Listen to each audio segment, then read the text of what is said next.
Assalamualaikum warahmatullahi wabarakatuh. Bismillahirrahmanirrahim. Nahmaduka ya ghafuru ya syakuru. Mashalli wa sallim barik ala sayyidina maulana Muhammadin wa ala alihi wa sahbihi asma'in nama ba'du. Jadi semua kesengsaraan kita ini karena kita berpikir nuruti nafsu. Andai kan kita ada berpikir nuruti nafsu, maka kita tidak pernah sengsara. Misalnya sampai nurut tukaran di uang, tanggamu ngerasani kue nuruti syariat Allah. Alhamdulillah iki dirasani tonggo, bisa kula kurang. Wes penak. Bojomu ngamuk. Jare nak Gusti jare jantung nak boten disupport niku marai mati itu. Alhamdulillah niku wonten penggerak napa jantung. Wis ngono. Pokoke sing seneng urip sing seneng. Kue tidak bahagia karena dihujat orang, itu nunggu sekian kasus baru dihujat orang. Nah dihujat wong lagi susah, wong kok dimaki-maki wong terus susah. Sebelum orang lain menghujat Anda, hakikat Anda sudah orang menderita karena Anda sering menghujat diri sendiri. Gusti, marat ora barbar, dibujuk wani, tonggo ra seneng aku, ya awak opo le Gusti. Itu kan berarti Anda menghujat diri sendiri. Jadi yang paling menyengsarakan kita itu siapa? Ya diri kita sendiri.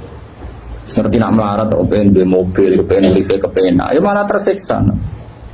Waktu gali wong raiso terbang, kepengen mudah maras, malah tersiksa. Raiso terbang ya wes yang mati nih ngisor. Alhamdulillah Gusti raiso terbang. Gak ada malah kelayak pentemu di pundi, tembiki mawon pun penak. Malah kepenak kan? Ini penting. Jadi semua kesengsaraan kita ini karena kita berpikir nuruti nafsu. Misalnya ketur diutang jari tiang-tiang Gusti rawang radio utang ora kreatif. Senapu jaga lho cara. Pokoke ngono kabeh delok positif. Piye dawuh ulama tasawuf niku kula jek eling tenan dawuh ulama. Kabeh ulama tahu sepakat. Kula apal makalah itu. Nafsuka matiyatuka farfuk biha. Piye awakmu wis kadung dadi kendaraan sowan ning pangeran. Farfuk biha. Kowe kudu mbok welasi. Piye wis dadi kendaraan ila Allah. Misale kula kok sayang rai kula, mergi rai niki sing kula damel sujud Gusti. Tangan kula Gusti, tangan niki sing pas kula sujud tak tekan teng panggonane sujud, mergi kepen sujud teng jenengan. Dengkul kula Gusti niki sing kula damel sujud. Termasuk sifat yang buruk sekalipun. Misalnya Anda duwe versi. Gusti, barokah kula jimak bojo kula gadah turunan. Turunan kula mesti jenengan kepengin sujud teng jenengan. Dan itu Nabi biasa membicarakan gitu. Nabi buatan tiang Jogja, tiang Solo, terus anak pantas aja ngomong buatan. Nabi tiang Mekah.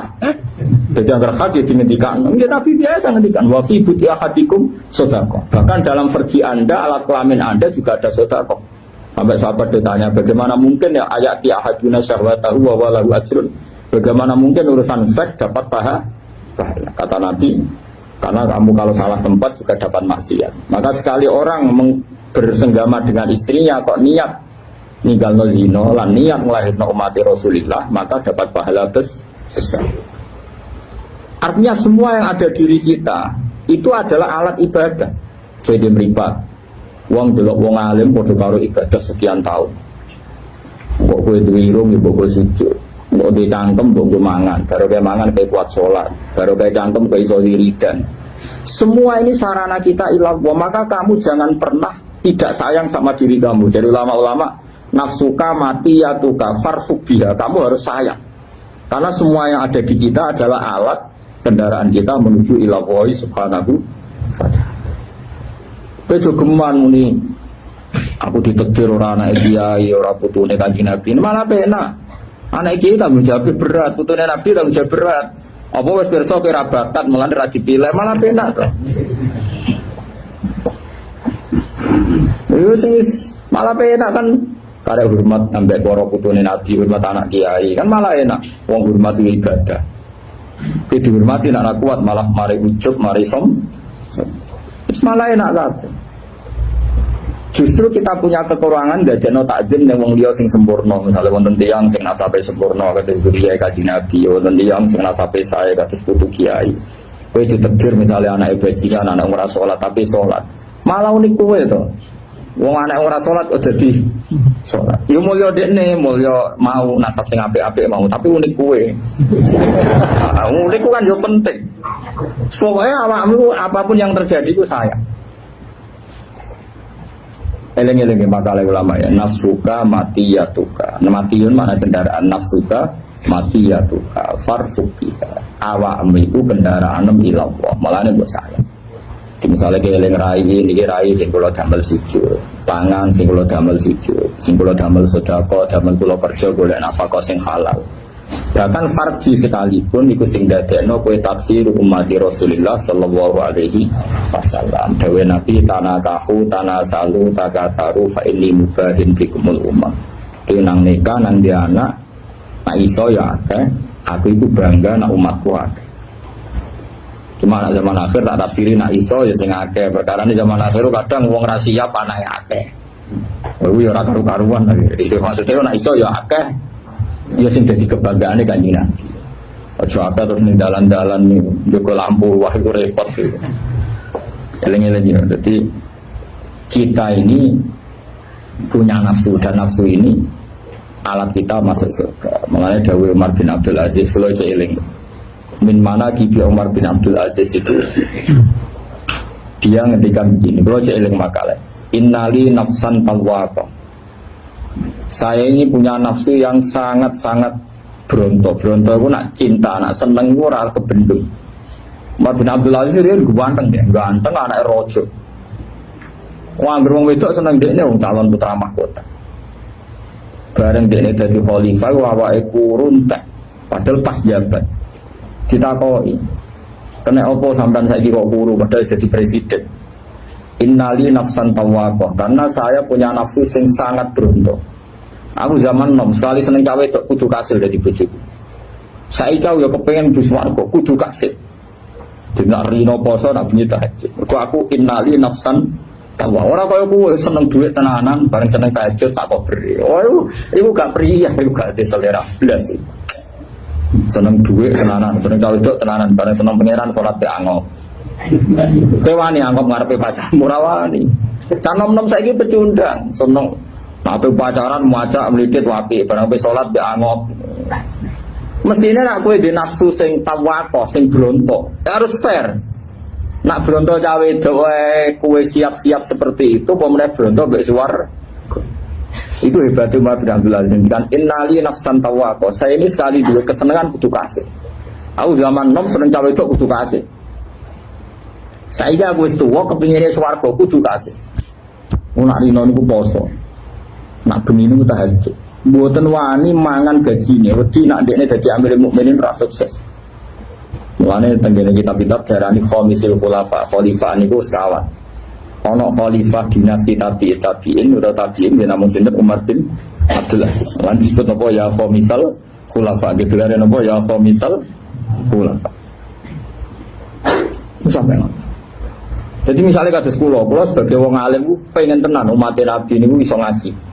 Sekali ngaji wis seneng tenan. Kula lara-lara nang ngaji nggih mari seneng tenan. Tapi nek urusan ra ngaji niku kula rada tersiksa.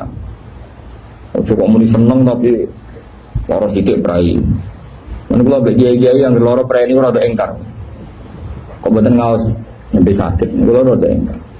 Padahal pas nembe sakit salami templek ditompo mestine kalau betul sakit nampi nembe sakit kan udah di fair. Pas mulang sakit juga alasan prei, pas disalami templek sakit lah. Nompo cara kula ra fair, cara kula lho ya. Tapi sampean aja anut cara kula, merusak wong akeh paham. Cara kula itu ya biasa wae, nak lara cek kuat mulang nggih mulang. Wong mulang ora kudu teng majelis, misale teng rumah sakit sampean lara kan iso ngaji nek sing iki. Dan dia ngomong apa orang ngomong ngaji, mau ngaji di mana saja kapan saja.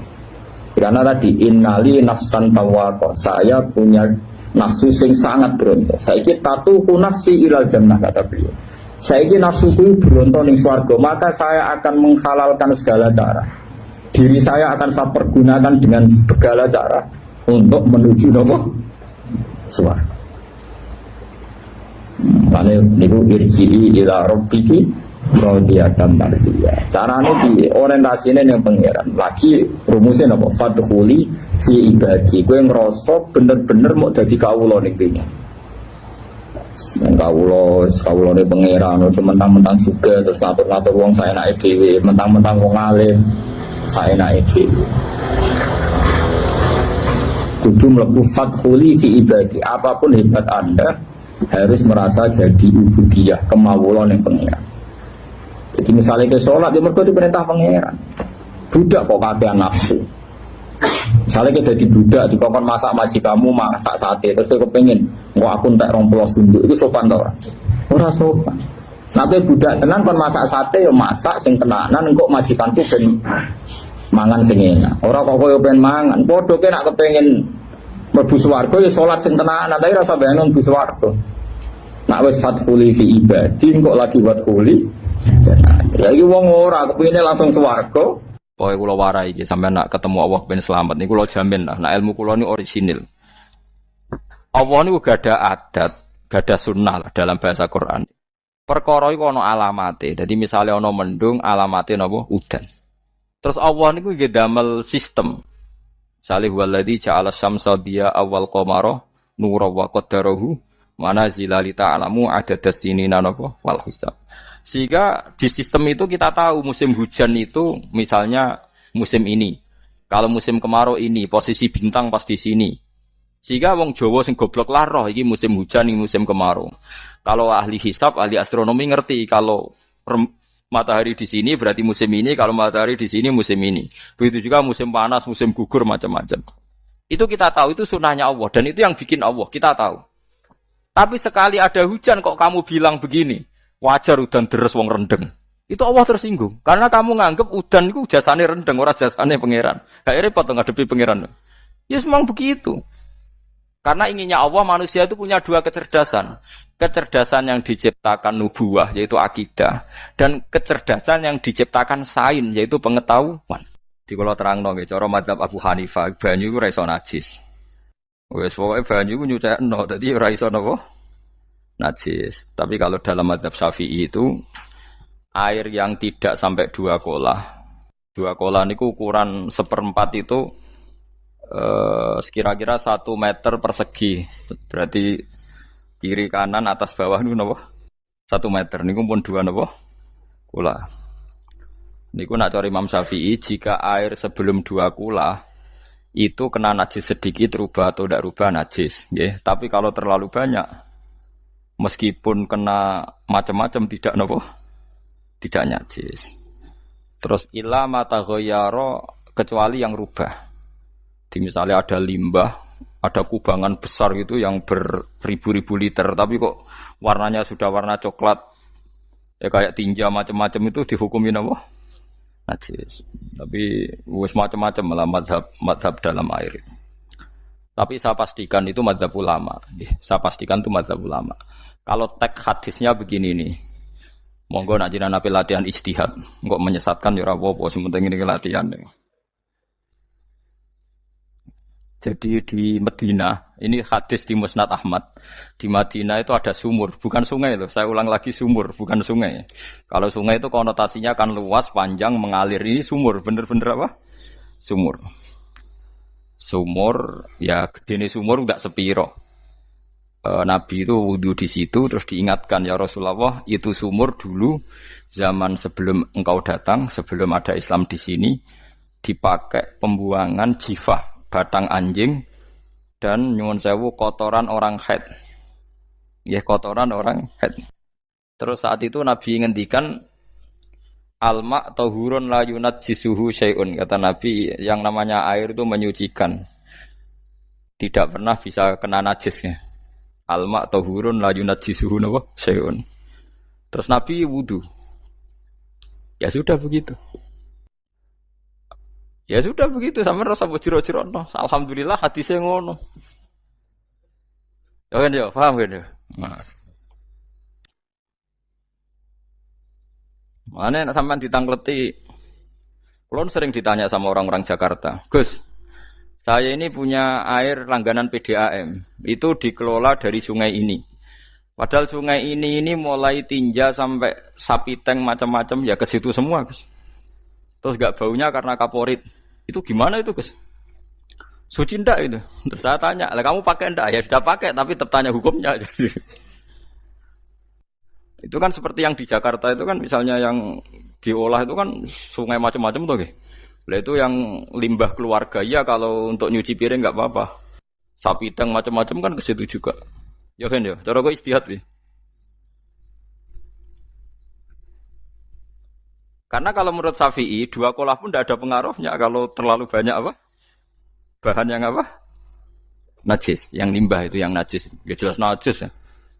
Kalau teletong sapi kan ijek ono intikal madhab, rausul makul tohir. Kotoran hewan suci itu suci, masih banyak mazhab yang mengatakan bahwa kotoran barang suci itu suci, masih bisa intikal. Kalau kotoran manusia itu lebih kriminal, enggak ada mazhabnya itu. Jadi kotoran wedhus iku ono ulama sing darani suci, tapi nek kotoran ruhin gak ono. Nah, itu kan repot.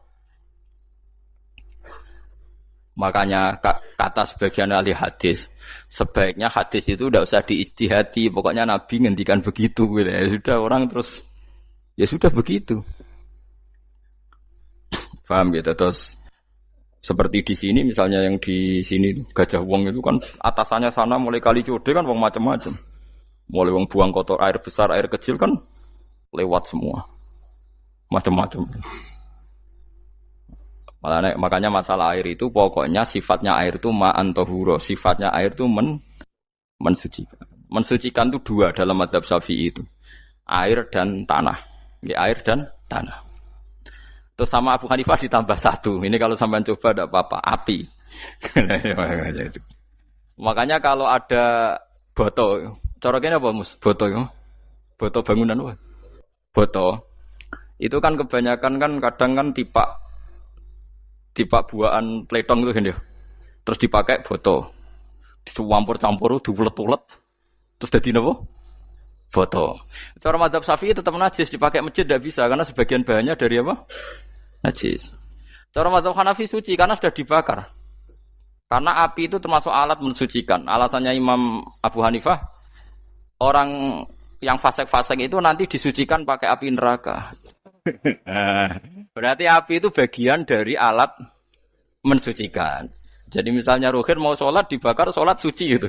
Karena api itu mensucikan. Buktinya orang-orang yang masuk neraka nanti sebelum masuk surga kalanya kan disucikan dengan api. Mana ada di neraka disucikan pakai air. Artinya kalau ada batu bata itu yang dipakai dari najis ya kemudian dibakar itu berarti cara mazhab Hanafi suci. Alhamdulillah tuh. Jadi kita bikin masjid nyaman karena bahannya dianggap apa? Suci. Lewat apa? Lewat apa? Api tadi dia dibakar. Tapi yang ngeri ya. Nggih. Ben sampean ngerti mazhab gitu. Terus saya memang tak niati setiap saya ngaji entah 1-2 tak sisipkan hukum fikih karena fikih ini yang kita alami keseharian. Nggih, fikih ini yang kita alami napa? Keseharian. Makanya saya minta teks hadis tadi jangan rubah. Pokoknya ada sumur loh tidak sungai. Sumur itu kan airnya tenang, tidak ngalir. Nyatanya Rasulullah sudah dilapuri.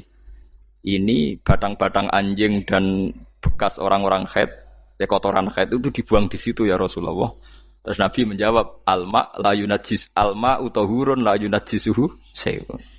Terus orang-orang Syafi'iyah mentahmilkan dalam bahasa ijtihad itu dianggap itu mungkin sumurnya terlalu besar dan airnya terlalu apa? Banyak sehingga kotoran-kotoran itu tidak merubah warna. Tapi kata yang lain-lain masa yang benar aja gitu, masa banyu diam dimasuki kotoran gitu tidak nopo rubah. Nah itu ya itulah ijtihad. Ijtihad itu ya. Ijtihad itu guyonannya kan gitu. Pendapat saya benar mungkin salah, pendapat Anda salah mungkin apa?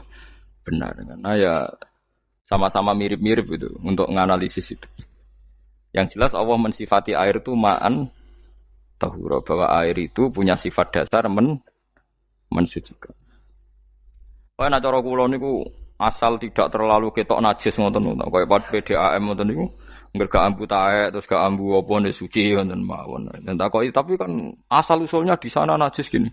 Asal usul barang kok repot. Kula sering dibantai tiang-tiang sing terlalu napa was-was. Tapi jelas saya tahu sendiri.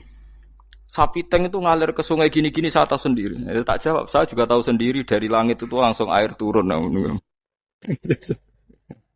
Jadi artinya kalau dia melihat sisi najis ke sapi teng, melihat sisi dari gunung Merapi, dari langit kan langsung turun. Jadi kon eling najis wae tak eling sucine kan asal gitu. Dia ngilingi yang sisi najisnya dari apa? Limbah apa? Keluarga. Wa anzalna minas sama ima antahura. Air itu mensucikan. Nah, terus kedua masalah fikih yang saya jelaskan di sini, tahur itu sifat mubalaghah dalam madhab selain Syafi'i. Saya ulang lagi ya. Kula warai lugat ya. Kalau orang biasa terima kasih disebut syakir, disebut apa? Syakir. Kalau terlalu banyak terima kasih disebut apa? Syakur. Kalau kadang memaafkan disebut ghafir, orang yang memaafkan. Kalau sering memaafkan disebut ghafur. Jadi dalam disiplin lughat, kalau wazan fa'ul itu berarti menunjukkan terulang-ulang. Paham nggih Pak? Apa? Terulang-ulang. Sehingga mazhab selain Syafi'i mengatakan air satu ciduk kan ya. Dipakai wudu, setelah itu mustakmalnya dipakai lagi boleh. Mustakmalnya dipakai lagi boleh. Alasannya fa'ul itu mubalaghah gitu loh. Jadi sesuatu yang terulang. Paham ya? Saya ulang lagi ya. Tahur itu kan wazannya fa'ulan. Tahuran berarti wazannya fa'ulan. Fa'ulan itu berarti ikut wazan mubalaghah. Kalau ghafir mengampuni, kalau ghafur sering mengampuni. Syakir terima kasih, kalau syakur sering terima kasih. Berarti kalau tahir suci, kalau tahur sering mensucikan. Nah, makanya selain Syafi'i mengatakan air asal suci mensucikan dipakai berkali-kali tetap suci mensucikan. Artinya ada mustakmal, ya, ada apa? Tapi kalau dalam mazhab kita kan sekali bekas wudu mustakmal, bekas junub mustakmal karena sudah pernah dipakai sesuci. Nah itu mazhab kita. Mazhab Syafi'i. Sama nanut di soalnya kalau cerita. Kalau cerita sama nak kedesek nggih nganggo sing gampang mawon. Jadi gampang kan. Ya masuk akal karena memang wazan faulan itu untuk tadi untuk litakrir tadi untuk mengulang kayak ghafir nyepuro ghafurun sering nyepuro. Paham ya? Makanya orang itu kalau zalim itu ya zalim, kalau zalum banget zalime. Makanya disebut Quran wa kanal insanu zaluman jahula. Zalim itu zalim biasa, zaluman banget zalime. Jahil itu goblok biasa, jahulan banget gobloke. Berarti kalau tahuron banget nyuciin berarti diulang-ulang. Makanya mazhab lain mengatakan air itu tidak ada mustakmal. Dan saya kadang ya intikal mazhab begitu. Nah intikal gimana? Coba kalau di hotel itu mustakmal. Hotel itu kan kotaannya cilik toh kan. Tahu nggak hotel mari rohen. Kotaannya cilik. Terus kalau kita misalnya junub atau apa pakai ciduk itu kan tetap nyiprat toh mus. Nyiprat kena banyu di kotak yang cilik. Jadi kalau gak intikal mazhab pusing kan kita. Iya kan? Terus kemudian intikal lah ya suci guys. Takoki pangeran, nah kok mbok bolak-balik intikal mazhab Gusti. Dari sapa jare Gus Pak, nah takoki. Ah, lha kowe muni kowe kok takoki malah pusing. Kayak Mbah Khalil Bangkalan itu. Kalau nalkin mayit itu masyhur Mbah Khalil Bangkalan. Tidak nalkin mayit itu. Yo kan yo, aku sibuk urusanku akeh. Takoki malaikat ngenteni Mbah Khalil. Tinggal mire. Sing ngono tok. Nalkin meneh. Ya jiyo, soalnya nak takoki malaikat marabbuka manabiuka ngenteni ketuane. Maksudnya ngenteni dekne. Ya sudah ditinggali. Ya orang ditakoki wong dekne orang kabudut. Pokoke diwarai kabeh. Nah, terakhir beliau rodok modern. Ngenteni ketua rombongan pokoknya. Jadi nanti yang jawab itu ketua rombongan. Tapi aja tiru kan ngono takoki malaikat ngentosi Gus Pak. Aku teko tutuki mawon Gusti. Tuan. Yakin mugorokin ngomong ngoten kula ngomong kan nangkir. Kamu tahu kan tugas standar Anda apa? Ya tugas standare mung nangkir nutuki iku wis. Biasa wae. Biasa nutuki tak kan apa? Nah itu mungkin bagian guyone wali ku jek mungkin kadang orang itu engkar ndak bisa yaitu tadi piye wae resmi teknya Allah tu yaumana kullu unasim bi imamihim nanti manusia dipanggil itu per ketuanya bukan per individu kesuwen jadi ada teori itu yang mungkin benar teori itu yang mungkin benar karena kita nanti di mahsyar juga dipanggil ketuanya dulu jadi ya ma'asyarus syafi'iyah terus Imam Syafi'i disuruh maju ya ma'asyarul malikiyah karena ketua ini nanti yang menciptakan mazhab. Karena ada pepatah an-nasu ala dini mulukihim. Manusia itu ngikuti tradisi ketuanya. Lagi coba orang Indonesia mbok bodoh mbok ora, mbok pinter mbok ora ngger Abu Bakar ya radhiyallahu anhu. Coba kalau tradisinya Syiah, mungkin Abu Bakar laknatullah alaih kan gitu. Ya kita tidak tahu, tahu-tahu begitu. Akhirnya kita ketiban apik karena menghormati apa? Sahabat. Artinya ketua itu penting, menciptakan suasana ketua itu penting. Coba kalau tanpa ketua, mungkin kita tidak punya tradisi. Makanya yang dipanggil itu ketuanya. Paham? Makanya sampean milih ketua itu yang benar. Setidaknya orang ikhlas. Misalnya rapati benar, penting ini ikhlas. Ngeri itu kalau pas sampean dipanggil nunjuk ketua itu. Kemudian ketua partai, wah panggil pangeran bingung kan.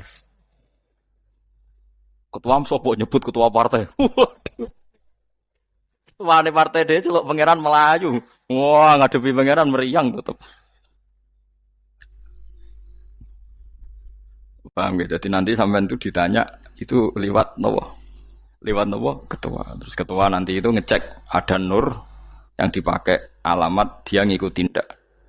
Nah, yang paling ngeri ya termasuk Rasulullah. Rasulullah itu nanti pakai standar itu. Inna umati yut'auna yaumal qiyamati hurran muhajjalin min atharil wudu. Itu kan ada tanya jawab sama sahabat. Kata Rasulullah, kamu tidak usah khawatir kalau saya meninggal. Meninggal saya itu baik. Hayati khairun lakum wa mamati khairun lakum. Saya hidup di antara kalian ya baik, setelah saya meninggal juga baik. Ya Nabi ya unik. Amma hayati fali asunna lakum as-sunan. Kalau saya masih hidup, berarti saya bisa meneladani kamu melakukan beberapa sunnah, beberapa tradisi. Sunnah itu tradisi. Jadi orang kudu artinya sunnah itu wajib atau sunat. Buktinya di Quran ada sunnatallahil latif sunnatullah fil ladzina khalau min qabl. Jadi sunnahnya, tradisinya Allah menghukumi orang-orang dulu. Itu bisa orang benar, bisa orang tidak apa? Benar. Kata Nabi, kalau saya masih hidup, fali asunna lakum asunan, saya bisa mentradisikan kamu beberapa sunnah, bisa wajib, bisa sunnat. Wa amma wafati ya khairun lakum. Kalau saya sudah meninggal nanti juga bagus. Mergo aku nak SK pundhut jare Nabi aku jejer pangeran. Dadi nak roh kowe apik, saya muji Allah, nak roh kowe elek langsung saya minta ampunan kepada Allah. Dan semua umatku nanti diampuni. Terus Nabi mulai menangis, tapi ada beberapa masalah. Ketika orang-orang itu ternyata umatku, mau saya ajak ke surga, kata Tuhan, kata Allah, innahum qad ahdatsu ba'dak. Mereka ini bikin aturan aneh-aneh setelah kamu Muhammad. Terus Pak aku suhkon ya sudah kalau gitu tak tinggal ke surga, tidak ikut masuk surga. Nah kemudian ulama berdebat ahdatsu itu apa? So, ada yang itu bid'ah gitu. Macam-macam. Kalau ulama Sunni ahdatsu itu ya bid'ah ibadah mahdhah. Jadi misalnya orang melakukan sholat zuhur kok 6 rakaat itu kan wong nganggur papat es kesel kok malah muni 6 itu loh. Utawa duhur kok mau 3 rakaat itu kan ya itu bid'ah. Karena ibadah mahdhah. Tapi kalau masalah sosial itu fleksibel. Fleksibelnya adalah misalnya dulu Nabi naik unta, orang yang anti bid'ah juga naik Innova. Padahal dulu naik unta. Orang-orang yang poligami itu ya tidak nunggu istri pertama mati. Padahal dulu Nabi poligami setelah Sayyidah Khadijah meninggal. Ya mereka baik-baik saja. Alasannya poligami sunnah Rasul. Padahal nak detailnya sunnah Rasul poligami setelah istri pertama meninggal. Jadi kayak Ruhin itu belum boleh. Istrinya kan masih hidup 2 dia. Tapi sudah. Nah, bukan artinya kalau sampean memaksakan gitu. Sampean kalau enggak percaya saya bacakan ayat. Wal khailah wal bihola wal hamira litarkabuha wazina. Kamu bisa naik kuda, naik onta, naik himar. Setelah kamu naik dan kamu tenang di atas punggungnya, litastawu ala zuhuri, tsumma tazkuru ni'mata rabbikum idza stawaitum 'alaihi wa taqulu subhanalladzi sakhkhara lana hadza ma kunna lahu mukrin. Artinya ketika kita naik onta zaman dulu dan tagnya memang onta, itu terus kamu baca subhanalladzi sakhkhara lana hadza. Apakah sekarang kesunatan baca itu kalau yang ditumpai onta, sehingga kalau yang naik Innova tidak usah baca itu? Gitu. Wah, aku numpakku ora onta kok, dadi ora usah maca subhanallah dia wah. Sakhkhara lana. Dhisik Nabi maca iku mergo numpake unta. Ya ngajak goblok bareng tuh, mosok umat tepuk kanthi begitu itu. Makanya sensitif, bakas bid'ah Anda itu sensitif. Tidak usah dibahas, biasa saja. Nek senara cocok ya diem aja. Sudah, senara cocok kalau sampai ngelakoni tapi tidak usah komentar karena jelimet. Saya pernah ditelepon orang, dimaki-maki. Orang Sidoarjo. Padahal wong Jawa Timur, ya aneh. Kan ada orang matur Rasulullah namanya Abdullah bin Amr. Ya Rasulullah, saya ini kuat puasa terus. Kata Nabi, jangan puasa 1 bulan 3 hari saja itu sama dengan 1 bulan penuh. Karena 1 puasa sama dengan 10. Masih balelo terus termasuk menyangkut Quran. Ya Rasulullah, saya ini tiap hari khatam Quran. Jangan 1 bulan sekali saja baru khatam. Enggak ya Rasulullah, saya ini ingin sering khataman. Ya sudah kalau gitu seminggu sekali, sab'a layal. Saya lebih kuat ya Rasulullah, 3 hari. 3 hari saja khatam sekali. Iqra'hu fi salasin, kata Nabi. Ya Rasulullah, saya lebih kuat ketimbang itu. Tidak ada yang lebih baik ketimbang itu, kata Nabi. Kemudian orang itu anti semaan, karena semaan itu kan 1 hari khatam. Paham ya? Maksudnya hadis tadi yang di Bukhari dipakai dalil anti apa? Semaan, karena semaan itu 1 hari apa? Khatam. Lewat telepon pertama lewat santri saya, terus lama-lama lewat telepon. Saya tanya, kamu bacanya hadis kira-kira sama saya banyak mana? Kayaknya banyak jenengan. Terus saya tanya, betul Nabi menyuruh khatam tiap 3 hari? Ya. Betul Nabi nyuruh khatam tiap 1 bulan? Ya. Ya sudah, lakukan saja. Anda sering enggak khataman tiap 3 hari? Tidak pernah, setahun aja tidak mesti. Lah iya, kalau Nabi melarang baca Quran tiap hari kamu setuju, tapi Nabi nyuruh tiap hari khatam kamu tidak setuju. Enggak apa-apa, kamu anti semaan enggak apa-apa, tapi lakukan perintah Nabi tiap 3 hari khatam. Menang deh. Lah itu maksud saya. Anda tidak apa-apa milah-milah bid'ah sesuai versi Anda, pemahaman Anda, tapi yang fair. Kalau Anda anti semaan ya harus tiap 3 hari khatam karena dawuh Nabi iqra'hu fi kulli salasin. Enggak juga kan, mereka juga orang yang enggak jarang baca. Jarang baca apa? Lah itu enggak fairnya di situ. Makanya dia biasa mawon. Cuman semaan apal Quran wis semaan. Nah apal Quran ya wiridan, malah lucu to apal Quran kok semaan. Ya yes, ngono ae apal ya nyemak kan, kok kesel dimulai. Dibang nyemak sampai gremeng. Bariku mangan entek akeh kan malah lucu. Wong nyemak yo do kurang ajar. Jajal kok nyemak ki delok ngarep mbek guri tok, gres kebar ya wis. Aku seru kelakuane wong nyemak. Kan dekne ra apal kan ya. Biasane nyegat guri to. Oh, agar gurine kembar pojok. Wis. Ngok agar gurine pojok kembar. Ya sing semaan akhire pinter sing maca kembar gurine. Paham gitu, terus paham gitu, tohuron, kita alatnya memahami Quran secara luwet. Quran bagaimanapun bilisanin arabiyim mubin. Ada ulama yang berpendapat tohir itu dimubalaghahkan tohur, seperti ghafur, syakir, syakur. Sebab itu menurut mazhab ini tidak ada air apa musta'mal. Tapi kita biasa mazhab Syafi'iyah apa? Ada apa? Ada musta'mal. Itu masalah-masalah ijtihadiyah, masalah-masalah ijtihadiyah. Kalau masalah ijtihadiyah tadi pendapat saya benar, mungkin salah. Pendapat Anda salah, tapi ya mungkin benar itu.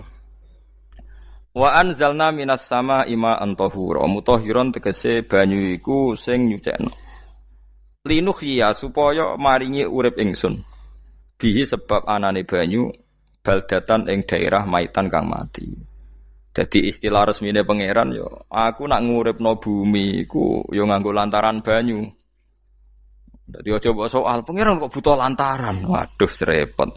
Mung Qur'ane pangeran dhewe istilahno aku nak nguripno bumi lewat lantaran banyu. Ya rasa mbok jurok-jurokno. Pangeran kok butuh lantaran. Lah lantaran lah yo iso, tapi nek Allah nganggo lantaran yo oleh, yo aja terus Allah kok nganggo wasilah. Wah yo malah kacau. Ora usah ngono-ngono, ora usah mikir. Pokoke Qur'an diwaca ora usah dipikir, mpun iman nonton mawon kok repot. Iman kok napa? Kok repot. Linuh ya supaya ngurip-ngurip sapa ingsun bi sebab banyu. Baldatan ing negara atau daerah maitan kang mati. Jadi sampean jangan mengatakan kalau Allah untuk menghidupkan bumi butuh air, ya keliru. Allah itu tidak butuh apa-apa, nggih. Allah itu tidak butuh apa-apa. Tapi kalau Allah punya sunnah, punya adat menghidupkan bumi itu pakai air, ya Allah jangan kamu atur, wong kira pangeran kok ngatur. Itu kan ada cerita di kitab-kitab itu termasuk di Ihya itu. Nabi Musa itu sok dekat Allah. Jadi enggak mau mimik obat. Membuktikan bahwa Allah itu tidak butuh wasilah. Aqaqir itu maknanya obat-obatan yang dari herbal itu bahasa Arabnya apa? Al-aqaqir. Dia setiap konsultasi sama dokter disuruh minum herbal itu. Enggak mau dia. Enggak, saya akan disembuhkan Allah langsung, enggak usah lewat obat apa herbal katanya. Tiap dokter ditanya jawabannya sama. Oh, dokter goblok. Kamu belum tahu ya kalau Allah itu enggak butuh wasilah. Malah marah-marah dia tuh. Akhirnya dia konsultasi langsung ke Tuhan. Apa betul ya Allah saya butuh minum aqaqir? Terus lah kata dokter gimana? Karena herbal itu fungsinya gini-gini. Terus Musa sing gawe fungsi herbal ngono iku sapa? Nggih jenengan. Lah yo aku gawe fungsine ngono kowe ngombe kok ora gelem, sing gawe ku ya aku. Jadi sing gawe bodrek ku nek kowe ngelu, bodrek mandi sing gawe ku ya pangeran, rumangsamu sapa? Sing gawe ruhe nak bar kelon lega ya pangeran. Mangsamu sapa? Omane bojone ayu kan. Ah, sing wis pangeran ora usah aku isin gengsi, ora usah ngono. Kalau muni elek dibanding bojone ning swarga, nek ning donya ya ayu, nguruhin ya diselera kok udarane. Paham gitu. Terus itu masalah yang enggak akan selesai ila yaumil kiamah. Jadi ada cara pandang langsung Allah itu ya bisa. Tapi misalnya ada sunnatullah ya jangan kamu tentang. Termasuk Nabi Musa akhirnya Nabi Musa mau minum, setelah minum sembuh. Terus ketika sembuh diberitahu Allah, memangnya kenapa kalau minum obat itu? Obat itu ada khasiatnya yang bikin juga Allah. Kok kamu hindari itu alasannya apa? Wong yang bikin juga Allah. Makanya kalau kamu percaya wasilah, kalau terpaksa percaya, kamu harus yakin bahwa nomor satu adalah Allah Subhanahu wa Ta'ala. Kalau kamu takut orang itu syirik, ya gak apa-apa kamu lawan, harus kamu lawan. Memang selera kamu begitu. Kamu harus tidak usah ikut pakai, wong kamu khawatir, tidak apa-apa. Jadi sing khawatir syirik, ora usah nganggo ali-ali, ora usah nganggo ake. Tapi sing seneng dagangan, ya nganggo. Ora usah jimat-jimatan ini niati napa booming ngoten mawon niati tak. Kulo nu akeh larang sedurunge rame-rame akeh. Bareng akeh rame terus mboten kula nggo. Wah, darani murah repot. Nggih kula mboten sombong. Dulu akehnya bapak itu zaman Bapak Sugeng tuh pernah ditawar ditukar mobil. Zaman itu mobilnya harga 60 juta. Dan itu wasiat bapak untuk saya. Saudara saya sepakat itu untuk saya. Dulu kadang-kadang tak pakai. Setelah akeh booming terus dikira ini yang gelondongan berapa kilo. 25.000 muruah camah cara Jawa camah tidak pernah tak pakai. Saya yakin ikut turun itu aki-aki yang mahal itu karena dikira yang produk ya yang masal itu yang itu.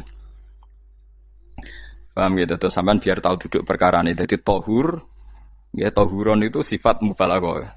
Tapi kalau dalam madzhab Syafi'i tohur itu ismul alat. Jadi tidak maknanya mengulang-ulang sehingga Imam Syafi'i tidak membolehkan wudu pakai air apa? Mustamal. Lah menurut hadis kayaknya benar Imam Syafi'i secara lahir.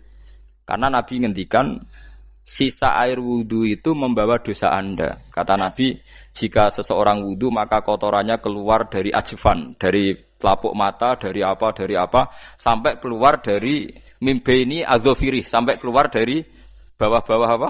Kuku.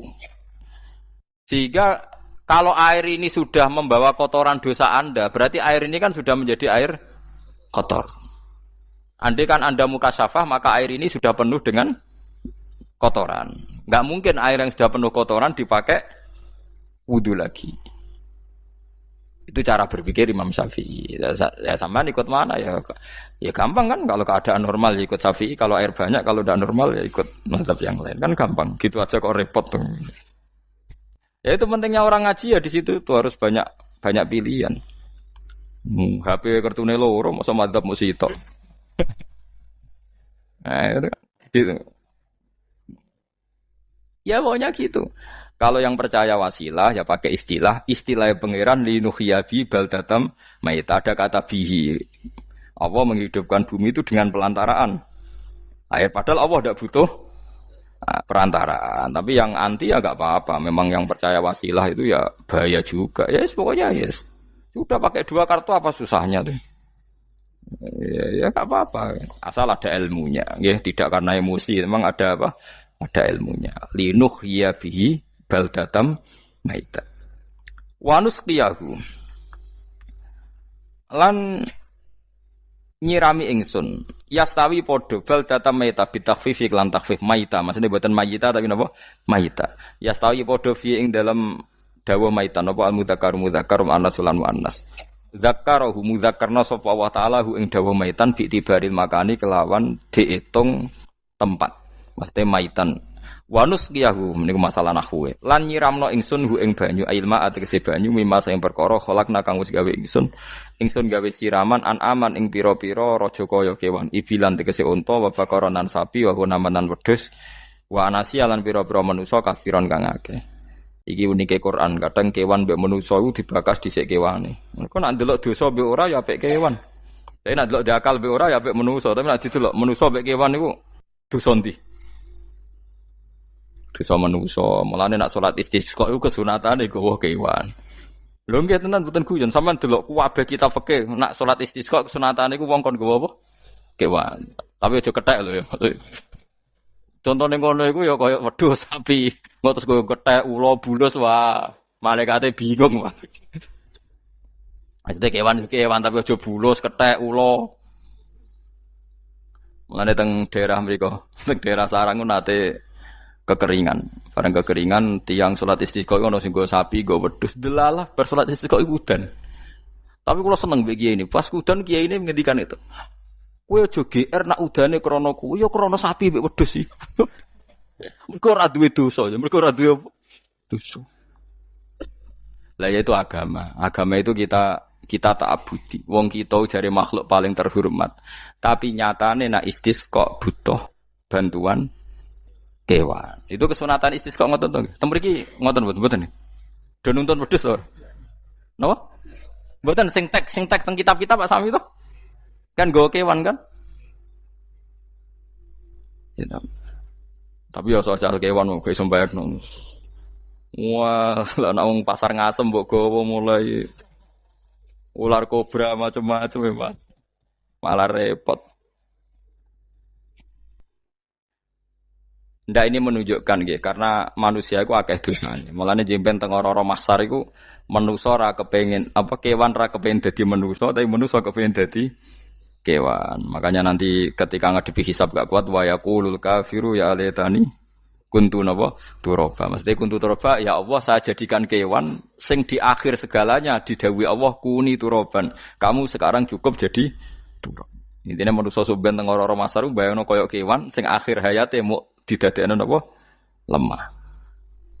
Nah, kadang-kadang manusia itu dalam siklus ini apik kewan malah didhisikno mimma khalaqna napa an-aman riyen ya. Kalau dilihat dari dosa ndaknya, kalau dilihat dari manusia makhluk terhormat macam-macam ya apik manusia.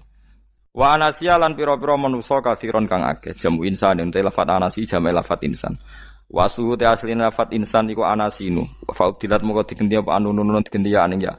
Wa timat lan dene sopno fiha ing dalem ya apa ing dalem ya apa al ya ya. Maksudnya ya sing sangka nun diidghamno be ya asli. Au jamu insin te jamu lafat insin. Walaqad tasarrafna lan teman-teman molak-malik ingsun to mutar-muter ingsun. Hu ing ma'il ma'atik sebanyo bainahum antarane wong akeh liat zakaru wa gelem eling sapa ngakeh. Asluhu ya tadzakaru. Niki kok usum nahwu le utimat ya gamna apa ata utak fi dzalik ing dalam dal wa fi qiraatin liyat kuru bi sukuni dzal wa dhammil kaf liyat kuru nikmat Allah ing nikmate Allah taala bihi klan ma fa aba mongko moh sapa aksarun nasi sapa akeh manusa moh ila kufuron kecuali mungkiri ning nikmat juhudan tegese mungkiri ning nikmat ngingkari nikmati maring nikmat haitsu qalu sekirane ngucap sapa ngakeh mutirna bina ikada mutirna den keiudan kita bina ikada sebab posisi perbintangan iki. Supaya kula warai iki sampeyan nak ketemu Allah ben selamat niku kula jamin lah nek ilmu kula ni orisinil.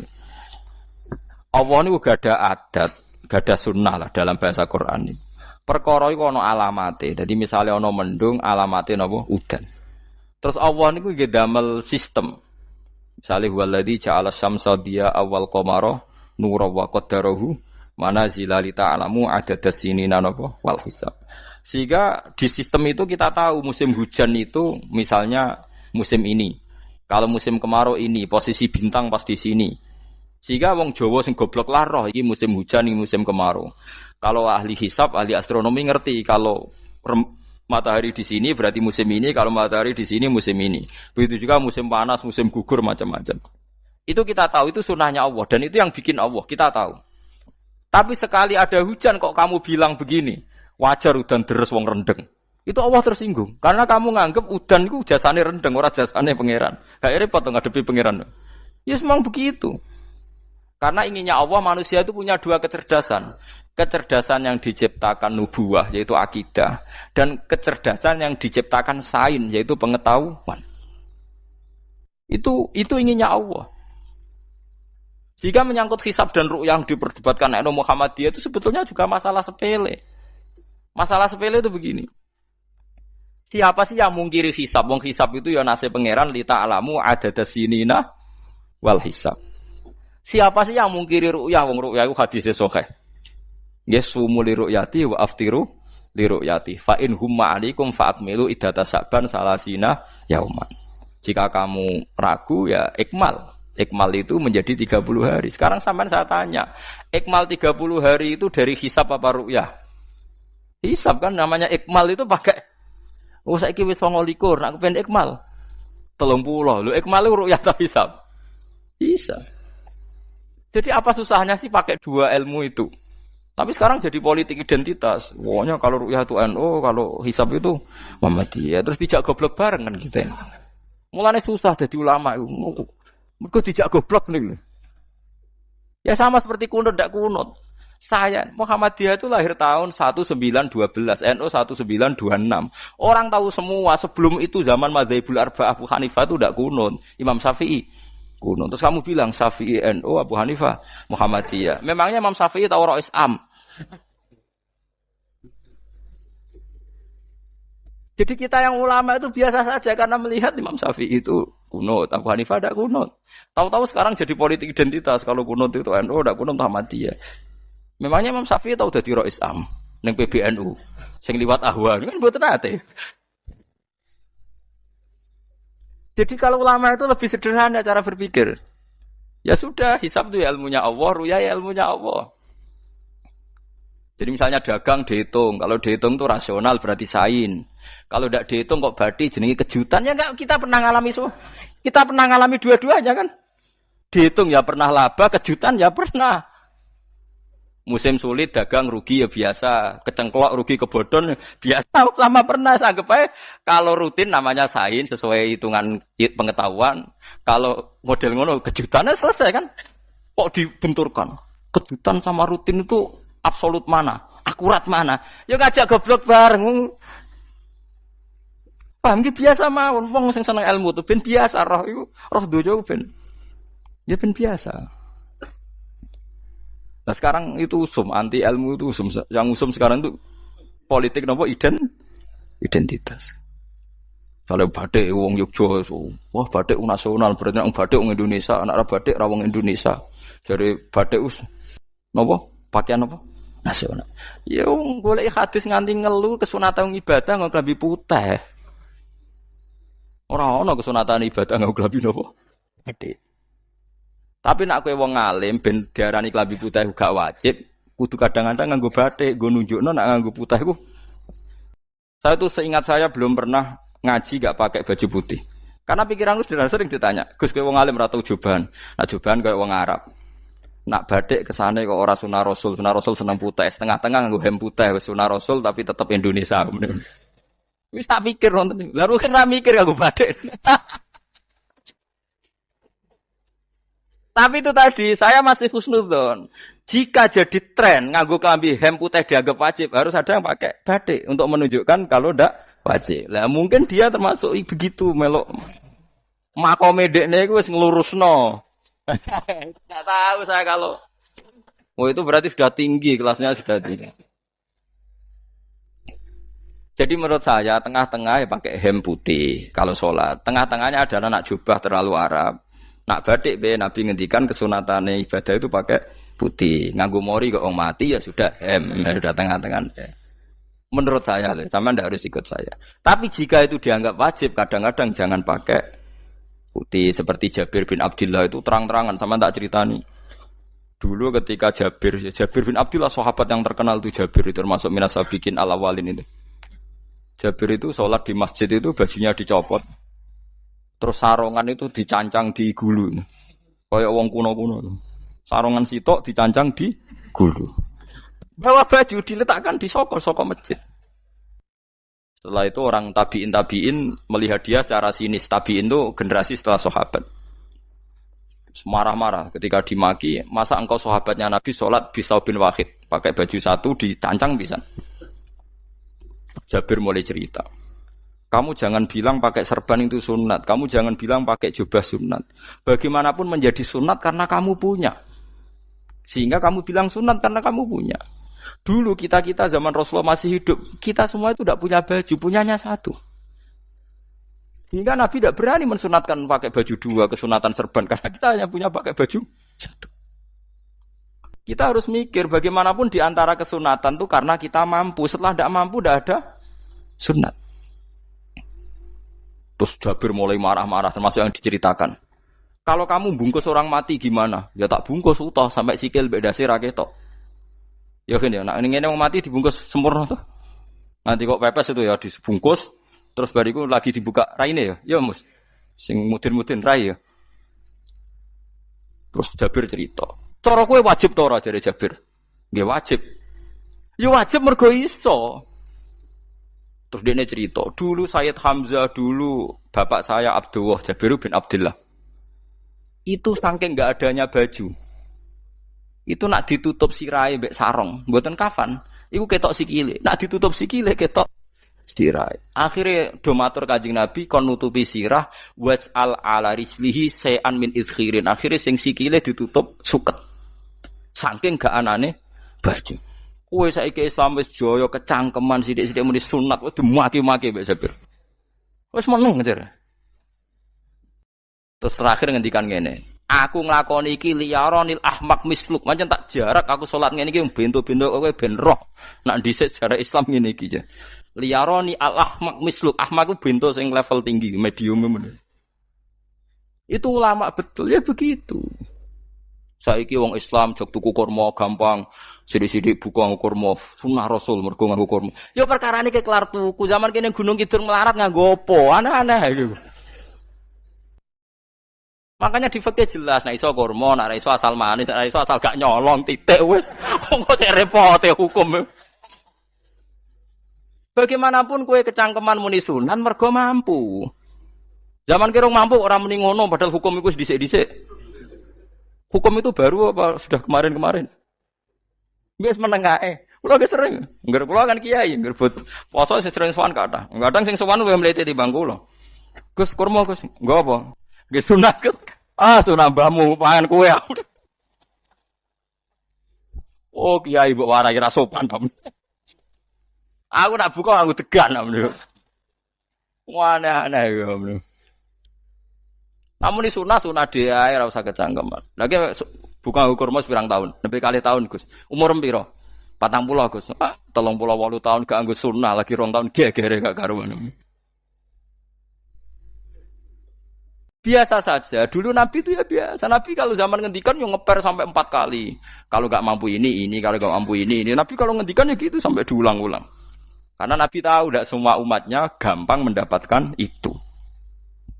Misalnya kafaroh puasa 2 bulan nuntut, kalau tidak bisa ngasih makan orang miskin sekian, kalau tidak bisa gini sampai habis. Kulo ma'rufin sedekah, kalau tidak bisa ya Rasulullah firsana satin, sampai ludus gak usah sikit tamrotin. Kalau gak bisa fabi kalimatin thayyibah, cangkem sing apik. Nek ra iso sementing aja merengut. Terakhir walau bitolqatin apa? Wajin.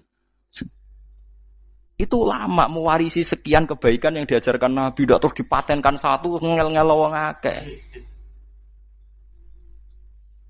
Kono apa ngekek kurma kok khutbah bareng sumpah. Wes pangan dhewe entekno. Ya ana sing sabar, wis kula tobat Gus mun mboten ngomong-ngomong ngono ya. Ya biasa saja, kalau ingin sunnah-sunnah biasa saja. Dawe Nabi wal qasda tabluhu, kamu itu yang biasa saja. Biasa itu ya standar saja. Ya biasa. Jadi Nabi dulu kalau melakukan sunnah itu biasa.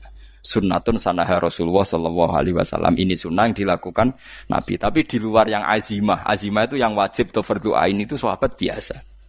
Karena bagaimanapun kita bisa begini karena mampu. Seperti Jabir tadi, orang bisa sholat pakai serban, pakai jubah karena mampu. Zaman Nabi awal Islam. Sama lihat Bilal, ada nak belodor gitu tuh.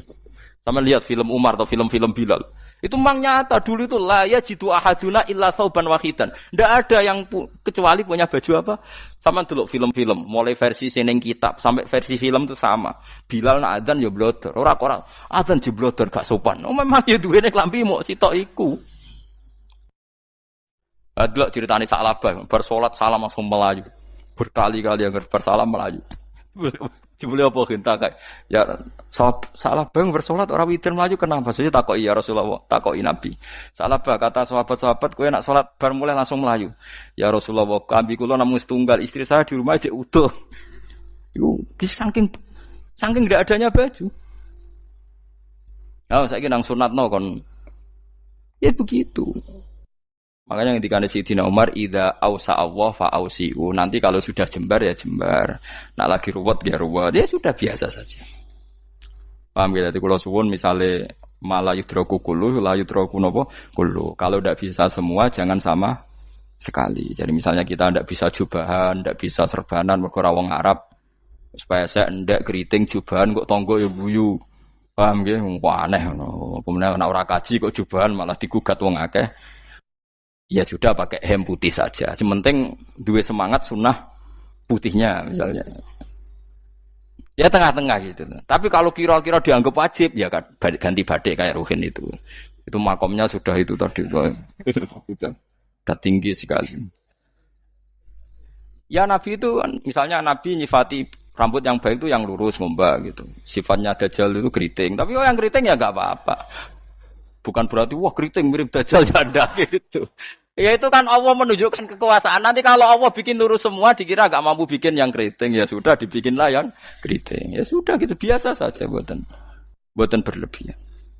Paham gitu. Jadi Nabi itu kalau ngendikan seingat saya ini hafal banyak hadis. Kalau ngendikan tuh sampai berkali-kali. Itu tadi mulai kalau sedekah pakai ini, kalau ndak mau ini sampai mulai firsana satin sambil wedhus ijek larang walau bisik hitam ro separone kurma masih kadang ndak mampu fabi kalimatin thayyibah enggak mampu lagi ya soalnya tasaddaku walau bitol qati wajin sedekahlah meskipun dengan ceria. Itu sirinya kenapa saya ngaji guyon karena paling ndak ceria itu happy. Coba kalau saya ngaji merengut meneng terus ketok nyesal terus sing ngaji kan mikir Gus bak kurang opo kita ngaji ku ono sing kurang. Oh, terus yang keduanya nafsir wah paling kurang sangune. Wah jadi repot. Mulane kula ngeten wis tak pikir, rumang sampura tak pikir. Guyon kula mek sampean nangis mbon ndi ganjaran akeh ndi. Mergo guyon kula bi ilmen nangis sampean mikir utang. Jadi terakhir sedekah talqati wajhin, wajah yang ceria, yang happy. Kowe iki happy kan yo seneng, paling gak mikir nasibe kan. Kiai iku happy benes. Jajal misalnya kayak di kiai kok rogen sumpeng, mau coku karo kukur, bariku angop, bariku kukur meneh. Kan wong mikir, waya tanggale bayar apa piye kredite? Waduh, apa waya ditarik sepeda motor? Kan orang terus menafsirkan macam-macam. Sing elek sing wong alim mulai nafsiri paling tertipe ra iso. Wah, paling elek. Ya nek wong alim kan ana ukur-ukur mesti nek sing suudon kan paling macane bingung terkipe ngono. Ya macam-macam lah sesuai asumsi napa. Jadi kula suwun lah sama nak dadi kiai nak ra iso sedekah macamnya terakhir itu ceria. Mergo Nabi ngendikane terakhir tasaddaku walau bitol qati wajhin. Bersedekahlah meskipun dengan keceriaan napa muka atau wajah. Namun kalau itu Nabi diulang-ulang. Jadi kalau ngendikan tuh diulang-ulang. Sekarang tuh orang mau mendorong sunnah Rasul itu satu. Ya berat bagi yang enggak bisa melakukan itu apa? Yang enggak bisa melakukan itu apa? Jadi dibacalah hadis itu dibaca utuh. Ya bukan kita apa ya mau sekolah nu kepingine kabeh umat Nabi itu happy. Mergo selama itu ndak maksiat berarti anut ajaran Kanjeng Nabi Muhammad sallallahu alaihi wasallam. Ma khuyira Rasulullah baina amrayni ilakhtara aisaruhuma malam yakun isman. Rasulullah itu tidak pernah disuruh milih dua hal yang berbeda kecuali milih yang paling gampang. Asal itu tidak barang dosa.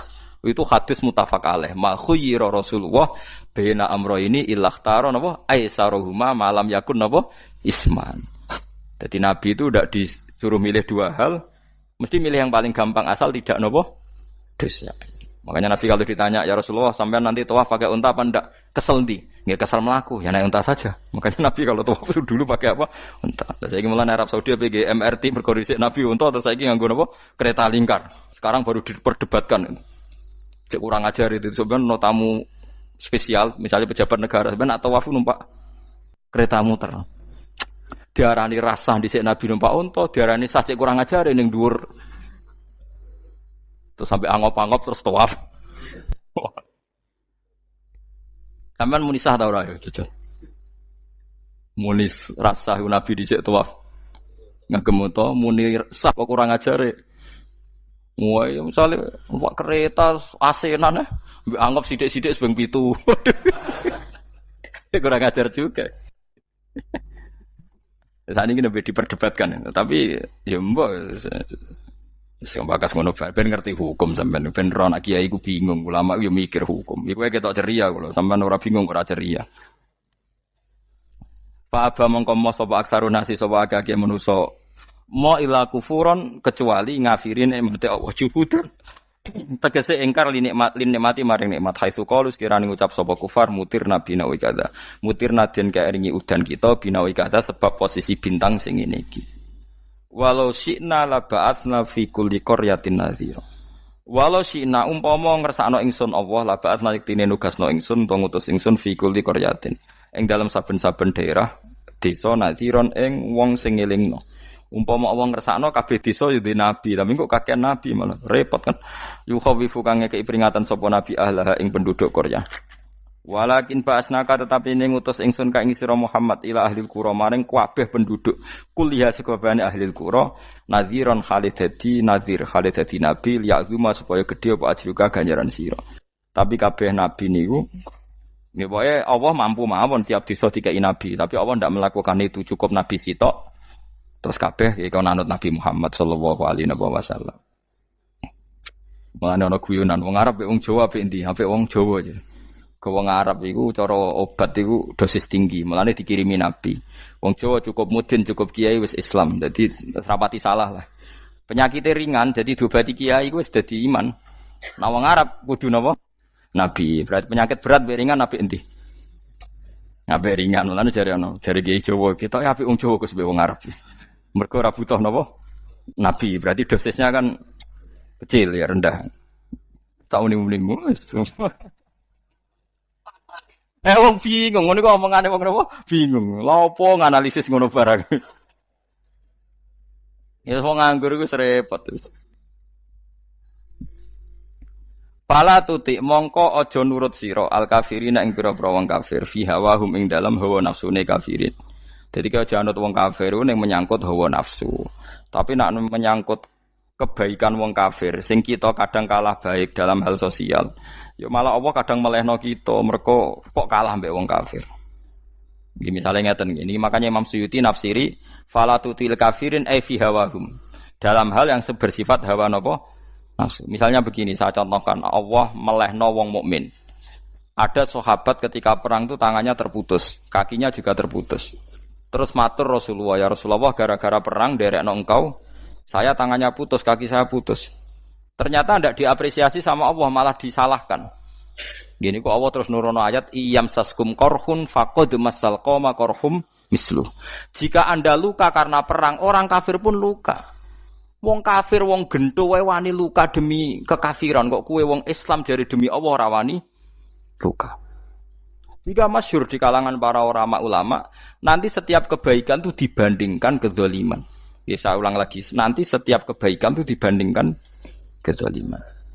Misalnya kita jadi kiai ora enak, ora gaji tetap, setepak-tepaan, kadang untuk duit, kadang ora. Enak jadi PNS, gajinya tetap. Ya. Nanti kita disalahkan Tuhan. Pedagang narkoba itu gajinya juga enggak tetap. Risikonya tinggi, ditangkap polisi, hukumannya mati, itu saja berani. Kowe nyai trimo ngono ra wani. Kowe tahajud kanyeben, bengi-bengi tangi tahajud kanyeben. Tukang maling ayam bengi-bengi tangi nyolong. Risikonya tinggi, ya anyep, wani. Jadi nanti kue di depan Tuhan dimaki-maki, kesalahan kita akan dibandingkan kezaliman. Nah, nong soleh diutangi duit ra oleh medhit, sebenarnya dibanding no maling be maling utang-utangan, nong soleh ra utang-utangan. Ya, emang begitu. Nah itu yang dimaksud ayat intakunu ta'lamuna fa innahum ya'lamuna kama ta'lamun wa tarjuna minallah ma la yarjun. Jika kamu merasa sakit karena berjuang demi agama, orang-orang zalim juga sakit karena kezalimannya. Toh mereka berani. Coba jadi kiai bandar narkoba resikonya tinggi mana coba? Resiko jadi bandar narkoba.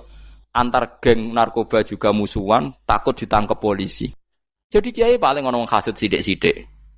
Paling wong ngrasani. Kiai iso ngene ngomong tok ora iso nglakoni paling gitu. Padha kiai ini paling hasud.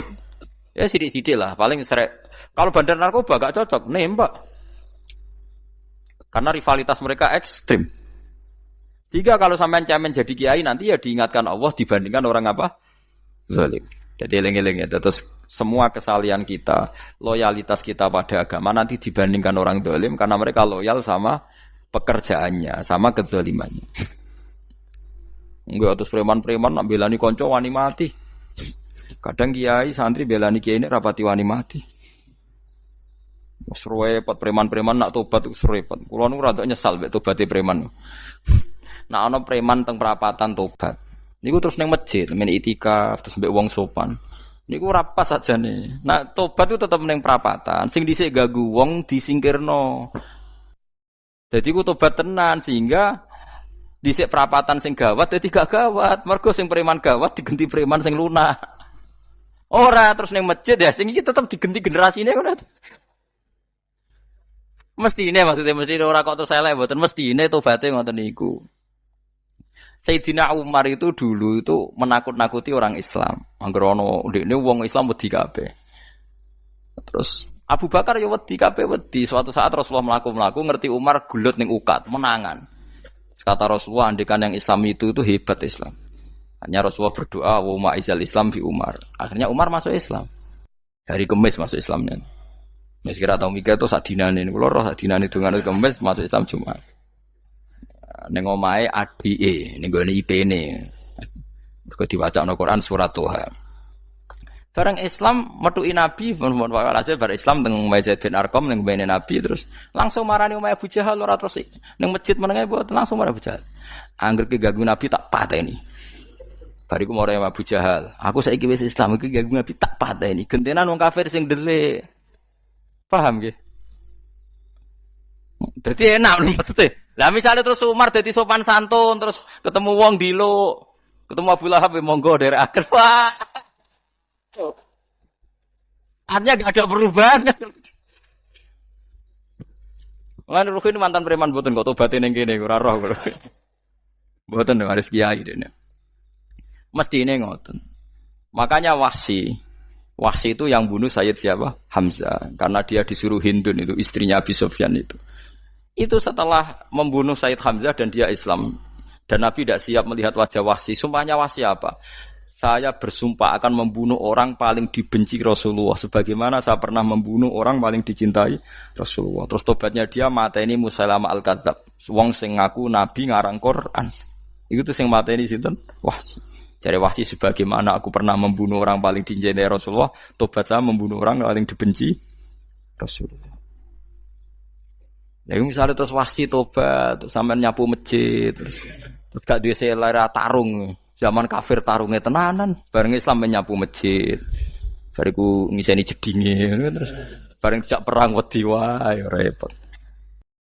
Ya niku ide kula tapi ora kudu lakoni. Nek mau cerita ilmu sampean ora kudu nglakoni. Ya tugale wong preman brah-brah. Blojo narkoba entek akeh dilakoni, nggo judi diakoni. Sewengi orang preman itu kalau judi 2 juta 3 juta loh. Bareng tobat ngeboni masjid 10.000. Padahal donyane jek akeh. Mestine tobat yo. Saya zaman judi semalam 3 juta. Sekarang kalau pengajian atau ke masjid semalam 3 juta 100 lah minimal diluwei. Ora malah pas tobat nglebokno amplop masjid yo. 10.000, kadang 2.000. Repot-repot. Tapi ya apik tobat, iki cerita. Tidak begitu, mestinya berbanding. Paham ya, nak sampean takok tobat itu cara ulama kayak ngoten niku berbanding. Mulane riyen Khalid bin Walid itu jadi panglima perang Islam itu. Saya masih ingat makalahnya Khalid bin Walid, fakama anni aktsartul qatla fi kufri aktsartul qatla fi Islam. Dulu ketika saya kafir adalah sangat banyak membunuh orang Islam. Perang Uhud kalah itu karena panglima orang kafir adalah Khalid. Dia cakap sekali dalam mengatur strategi perang. So Khalid itu utek elek kan, pikirannya ala sahabat yang menuso ruhin es kayak wong wedok ambek apa jenenge ghanimah mesti medun. Sahabat ora kabeh kaya aku kan ana kaya kue barang macam-macam. Gunung Uhud itu dhuwure mok sak musolane iki Jamira Gunung Uhud kaya Merapi niku mboten. Nah kaya Merapi amanah ning dhuwur tetep ra kenek, meleyang to. Jadi Gunung Uhud itu dhuwure mok sak musolane mbok dhuwur putih. Wong kula nate mriko bolak-balik kan gak bisa nih orang tahu. Kalau kayak orang India, jadi malah itikaf teng gunung loh. Uhud, mau biar dalilnya bobo ya raro. Lah itu Khalid bin Walid pinter, dia ketika kalah itu muter ke belakang terus ghanimah itu dilepas. Ya dulu itu dalam perang dulu tuh ghanimah itu kan perempuan sama apa? Ya sama barang-barang itu. Ketika dilepas itu dianggap sudah mengaku kalah. Ada sahabat yang kok ruhin itu udah akabir sahabat, ada sahabat papan atas, sahabat yang seperti itulah. Sahabat kebanyakan turun ternyata Khalid itu muter terus naik dari belakang. Pas sahabat turun, dia naik dari apa? Yo penak karek mana iko dhuwur, itu akhirnya kalah. Itu ya gara-gara strategi ini Khalid bin Walid. Nah terus dia bersumpah, saya bersumpah semua kecerdasan saya, semua kecanggihan saya akan saya gunakan untuk membela Islam. Ini kelimake itu di perang Tabuk, di perang Yarmuk, di perang Tabuk. Itu di panglimani siapa saja yang ditunjuk Nabi itu kalah. Termasuk Ja'far bin Abi Thalib itu padahal panglima yang ditunjuk Nabi. Usamah ya kalah. Abdullah ya kalah. Semua yang ditunjuk Nabi itu mati semua. Akhirnya panglima diambil siapa? Khalid. Taruh saja gini strateginya. Anggap saja Arab itu padang pasir. Tidak sampean biar tahu bahwa orang soleh yang cerdas itu banyak. Jangan kira soleh itu tidak butuh kecerdasan, butuh. Arab itu kan padang pasir. Mau jelas gini, gambarannya apa? Padang pasir. Itu kalau perang itu kan taruh saja orang Islam itu 3.000 musuhnya 10.000. Memang kejadiannya gitu, 3.000 musuh 10.000. Itu kan berbanding berapa itu? 30 ya? 1 banding 3 ya? Nah itu dulu, pasukan-pasukan Islam dulu itu sama-sama seperti soft sholat. Jadi memanjang. Ya akhirnya perang itu kelihatan sekali mana yang sedikit, mana yang banyak. Habis Khalid strateginya dirubah. 100 orang di depan, anggap saja gitu. Pokoknya tak kayak gambaran coro Jawa paling gampang. Lagi mau kitabnya malah bingung loh.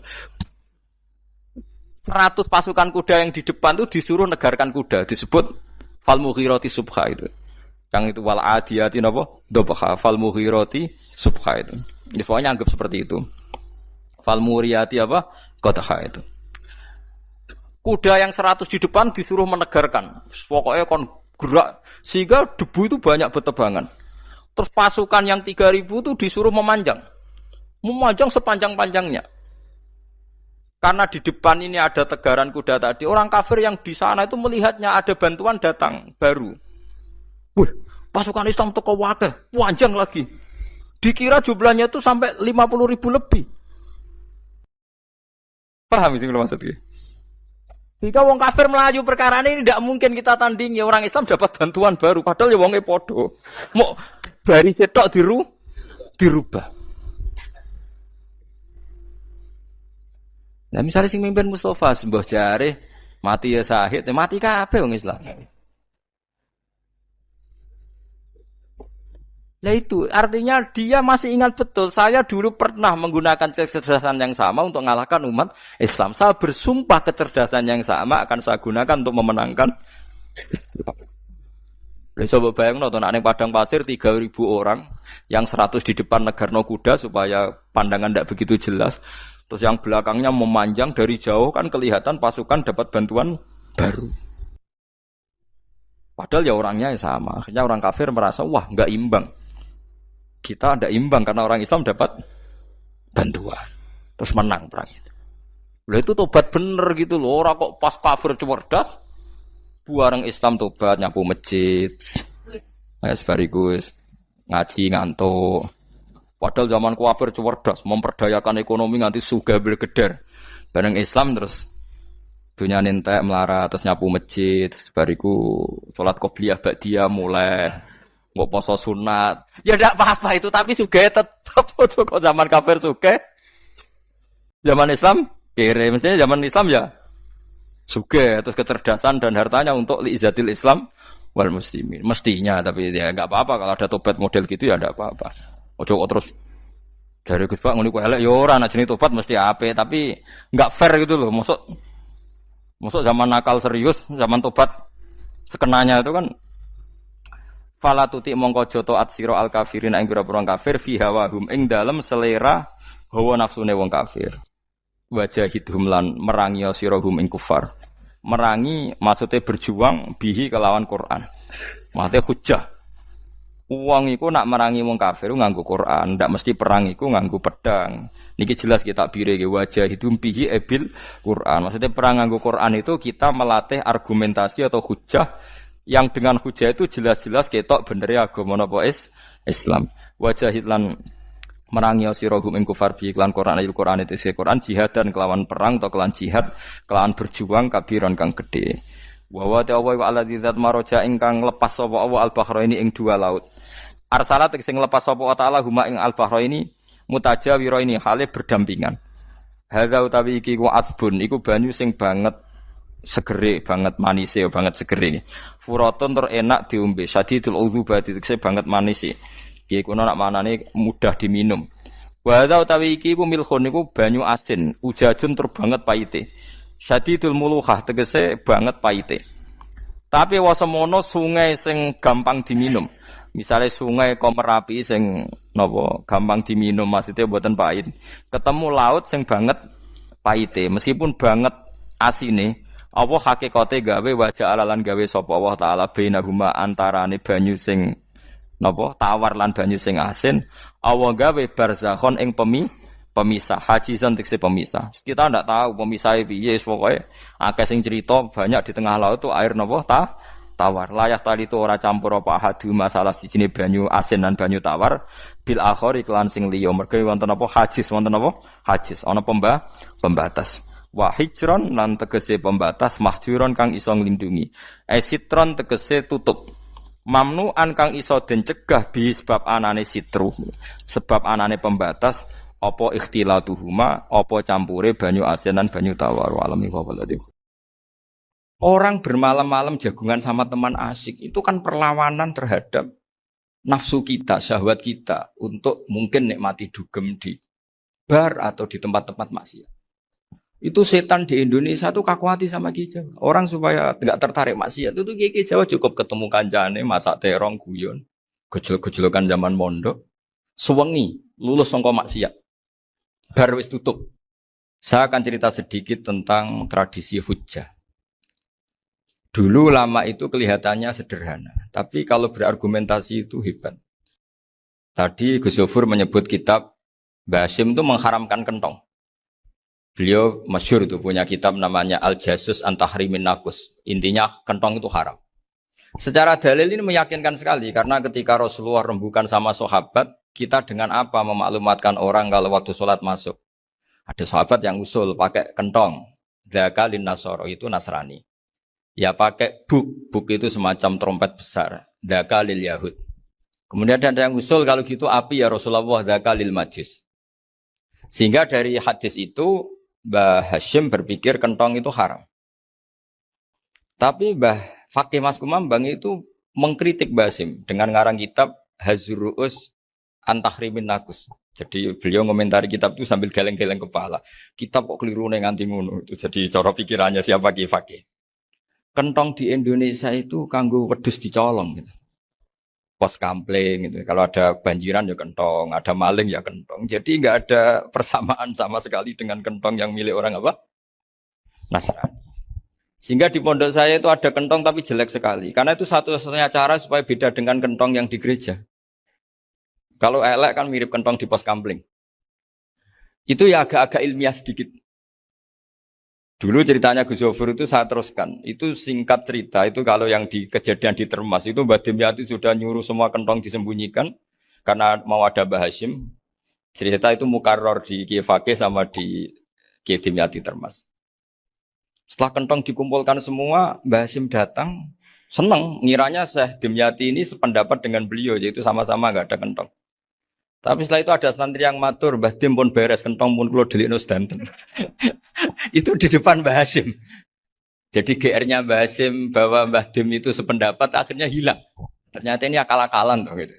Karena santrinya matur, Mbah Dim pun beres sedanten kentong beduk sudah disingkirkan. Itu di depan Mbah Hashim. Saking lugunya santri, nah saking ikhlasnya agak ngerti mahalus syahid ini adalah Mbah Hashim. Saya mau meneruskan cerita Gus Zofur. Dulu, ini cerita dulu. Dulu Mbah Mun ngaji di Lirboyo, tapi Kiai Makhrus ngaji sama Kiai Khalil Harun. Kiai Khalil Harun itu adik juga sekaligus muridnya Mbah Umar Harun. Mbah Umar Harun itu generasi kedua setelah Mbah Ghazali. Beliau menantunya Mbah Ghazali, tapi ya sudah ponaan. Sehingga tradisi ini penting karena saya berkali-kali bilang di mana-mana. Status orang tua dan mbah itu adalah terserah anak cucunya. Bukan terserah mbahnya, tapi terserah anak cucunya. Saya tidak akan bosan mengingatkan ini. Saya pernah di makamnya Nabi Yakub, itu ya dikemuli bendera Israel. Di makamnya Nabi Dawud. Nabi Ibrahim juga dekat sinagog. Sehingga Quran membela Nabi Ibrahim disebut maka anak Ibrahimu Yahudi wala Nasrani. Karena ketika beliau berposisi di Israel, kemudian penguasanya adalah Yahudi, bisa saja makam ini ditulisi dan distatuskan ala Yahudi. Ya seperti Nabi Yakub. Nabi Yakub itu nabi yang kita yakin tentu berkeyakinan beliau orang baik, orang muslim, orang mukmin, tapi karena di desain mereka ya dikemuli bendera Israel. Dan disebut Abul Yahud. Karena kita tahu nama lain dari anaknya Nabi Yakub adalah Yahuda bin Yakub bin Ishak bin Ibrahim. Sehingga perasaannya orang Yahudi menjadi Yahudi itu yang ngikuti mbah-mbahnya. Nah khawatir saya ketika buyut-buyut kita kaya. Buyut saya itu orang kaya dulu, namanya Badur Rahman. Itu kaya sekali, tanahnya banyak. Dulu cerita Mbah Hashim ya kaya sekali. Mbah Maksum juga kaya. Mbah Abdul Aziz juga kaya. Karena dulu itu inginnya kiai itu yo ketok sugih lah, gak ngel-ngelo santri. Tapi nanti kalau cucu-cucunya sudah ndak alim, itu ndak dianggap punya tanah itu karena untuk fasilitas santri. Aku tak kedonyan, mbah-mbahku ya kedonyan. Buktinya tanah yombo. Karena dia akan menafsiri sesuai cara berpikir. Makanya sanad keilmuan yang diceritakan Gus Zofur itu harus diulang-ulang. Kalau nggak diulang-ulang, maka kita akan berpikir sendiri untuk menafsirkan Masyayikhon al-Kiram atau Ajdadan al-Kiram. Nah, ini yang bahaya, yang sering Quran mengingatkan. Jadi ada status yang disematkan oleh anak cucu kayak orang Yahuda tadi. Yahuda bin Yakub bin Ishak bin Ibrahim itu menstatuskan mbah-mbahnya yang bernama Ibrahim itu Yahudi. Sampai Quran sendiri yang bela makana Ibrahimu Yahudi wala Nasrani. Karena secara geografis sekarang Ibrahim di Israel dan otoritas itu juga milik mereka sehingga mereka bisa masang-masang atribut yang menunjukkan kalau itu Yahudi. Beberapa al-alim al-alamah yang minna itu sudah wafat dan kadang-kadang dzurriahnya itu tidak kita.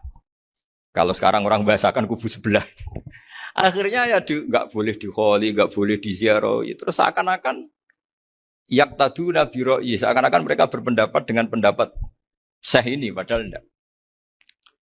Nah, sehingga tradisi ketersambungan sanad tadi baik secara genetik atau secara asbab itu harus terjaga.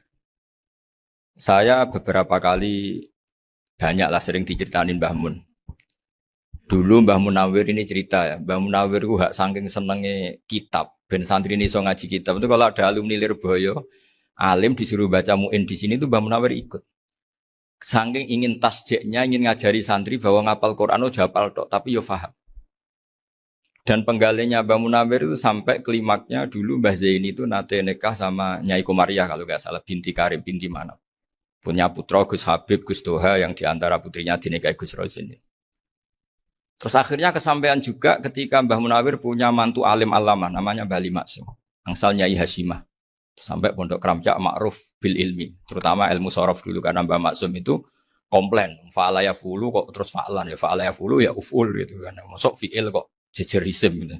Jadi dulu kata Mbah Mun itu ada persaingan ilmu sorof, sorofnya Mbah Maksum Ali Kuaron sama Mbah Ali Maksum Jogja. Jadi wali antok yang satu Maksum Ali Kuaron, yang satu Ali Maksum. Ya itu dulu saingan ngarang sorof. Nah ini yang menang siapa? Ya terserah duriannya. Kalau duriannya keren ya menang karena terserah yang kampanye. Saya bayangkan adekan Mbah Zubair tidak punya anak sealim Mbah Mun. Mungkin kalau Mbah Zubair juga tidak sewow kalau punya putra Mbah Mun. Karena saya berkali-kali bilang kalau dalam syair Arab itu kama takarroma kadang dilafatkan kama tasyarrofa bi Muhammadin adnanu. Orang berpikir Adnan itu siapa? Itu karena ada Nabi Muhammad SAW. Orang mencari-cari. Mbah Mun itu mencari Mbah Zubair karena ada Mbah Mun. Orang mencari Mbah Dahlan karena ada Mbah Zubair. Wong kok alime ngono iku bapake sapa? Wong kok alime ngono iku putune sapa? Tapi kalau kita ini sudah ndak alim, ini orang sudah nggak tertarik nyari-nyari leluhurnya karena dianggap selesai. Jadi yang dengan tanda kutip yang menghabisi mbah-mbahnya itu ya mesti cucunya. Ini mau ngamuk, mau peringatan, tapi ini juga peringatan pada diri saya sendiri. Jadi sehingga zuriyah ini penting. Kenapa para nabi mesti donga zuriyatan thayyibah? Kenapa selalu berpikir tentang zuriyah? Wa ja'alaha kalimatam baqiyatan fi aqibi. Karena zuriyah ini yang nanti bisa menstatuskan leluhurnya. Seperti tadi cerita Mas Maftuh ini tak puji betul. Saya hari ini tidak ingin gojlok supaya kewalian saya tidak tergerus oleh kedoliman. Saya pernah diceritain Gus Zofur juga sering baca buku tentang Mbah Maksum. Dulu Mbah Maksum kalau wasiat kembali ya gitu. Kamu harus NU dan harus mempertahankan NU. Tapi tidak dengan cara membenci Muhammadiyah. Dulu Mbah Mun juga sering cerita. Dulu Mbah Hashim tuh ngaji Syekh Mahfud. Nah Mbah Ahmad Dahlan dulu namanya Darwis sering ngaji sama Syekh Khotib Minangkabau. Zaman itu Syekh Khotib sudah modern. Sudah ikut gerakan Abdu, gerakan Almanar. Sehingga bawaannya Mbah Ahmad Dahlan ini agak-agak agresif. Yang Mbak Hashim karena hanya mulazim di Syekh Mahfud, hanya sesekali ngaji Syekh Khotib, beliau lebih seperti itu. Dan dua beliau ini sama-sama pernah ngaji Mbah Soleh Darat di Semarang. Mbak Hashim sama Mbak Ahmad Dahlan yang dulu namanya Darwis. Jadi ini masih min minuskatin wahidah mimam bain wahid. Sehingga kita tidak kaget ketika Mbah Ali Maksum mengomentari Muhammadiyah itu masih ahli sunnah wal jamaah. Makanya nanti terakhir saya baca kitabnya Mbah Ali dan sering saya pelajari. Andai kan kita ini sepakat dengan ilmu, ya kita tahulah. Kalau Abu Hanifah itu tidak kunut, Imam Syafi'i kunut. Berarti kunut itu madhabnya Abu Hanifah, bukan madhabnya Mbah Ahmad Dahlan. Apa tidak kunut itu madhabnya Abu Hanifah, bukan madhabnya Mbah Ahmad Dahlan. Kita kunut itu madhabnya Imam Syafi'i, bukan madhabnya Mbah Hashim. Ini semuanya masih dalam bingkai ilmu. Adzan qobla subhi juga riwayatnya jelas. Tidak adzan ya sudah perilaku kita sudah jelas. Dulu Mbah Mun sering didik kita gitu. Saya sering dengar cerita kalau dulu Pak Arif Fakhruddin begitu hormat sama Mbah Ali, apalagi zuriyahnya Mbah Azhar Basir. Nah beliau dulu ngaji di Termas. Dulu itu enggak ada masalah karena semuanya dianalisis pakai ilmu. Tapi sekarang pakai identitas yang kunut tuh NU yang enggak kunut Muhammadiyah. Berarti Abu Hanifah itu Muhammadiyah, Imam Syafi'i itu NU. Berarti Imam Syafi'i itu ya anak buahnya Ki Miftahul Ahyar kira-kira gitu kan anak buahnya Pak Said Akil. Kan terus jadi repot. Dulu kita ini pengagum ilmu bukan pengagum perbedaan. Sehingga di sini yang saya kagum dari sekian ceritanya Mbah Ali Maksum supaya kitab ini to the point, supaya enggak lama-lama karena waktunya juga. Nanti kalau kemalaman ini kena semprit ini sudah. Ini diantara yang diceritakan Bali itu unik. Imam Syafi'i itu sering tawassul, sering wasilah sama siapa itu? Abu Hanifah. Ini sudah tak petakan, saya baca yang sensitif-sensitif lah. So, yang ini ya. Ziyad al-Babus Samin, terus sebentar ini yang bab tawassul.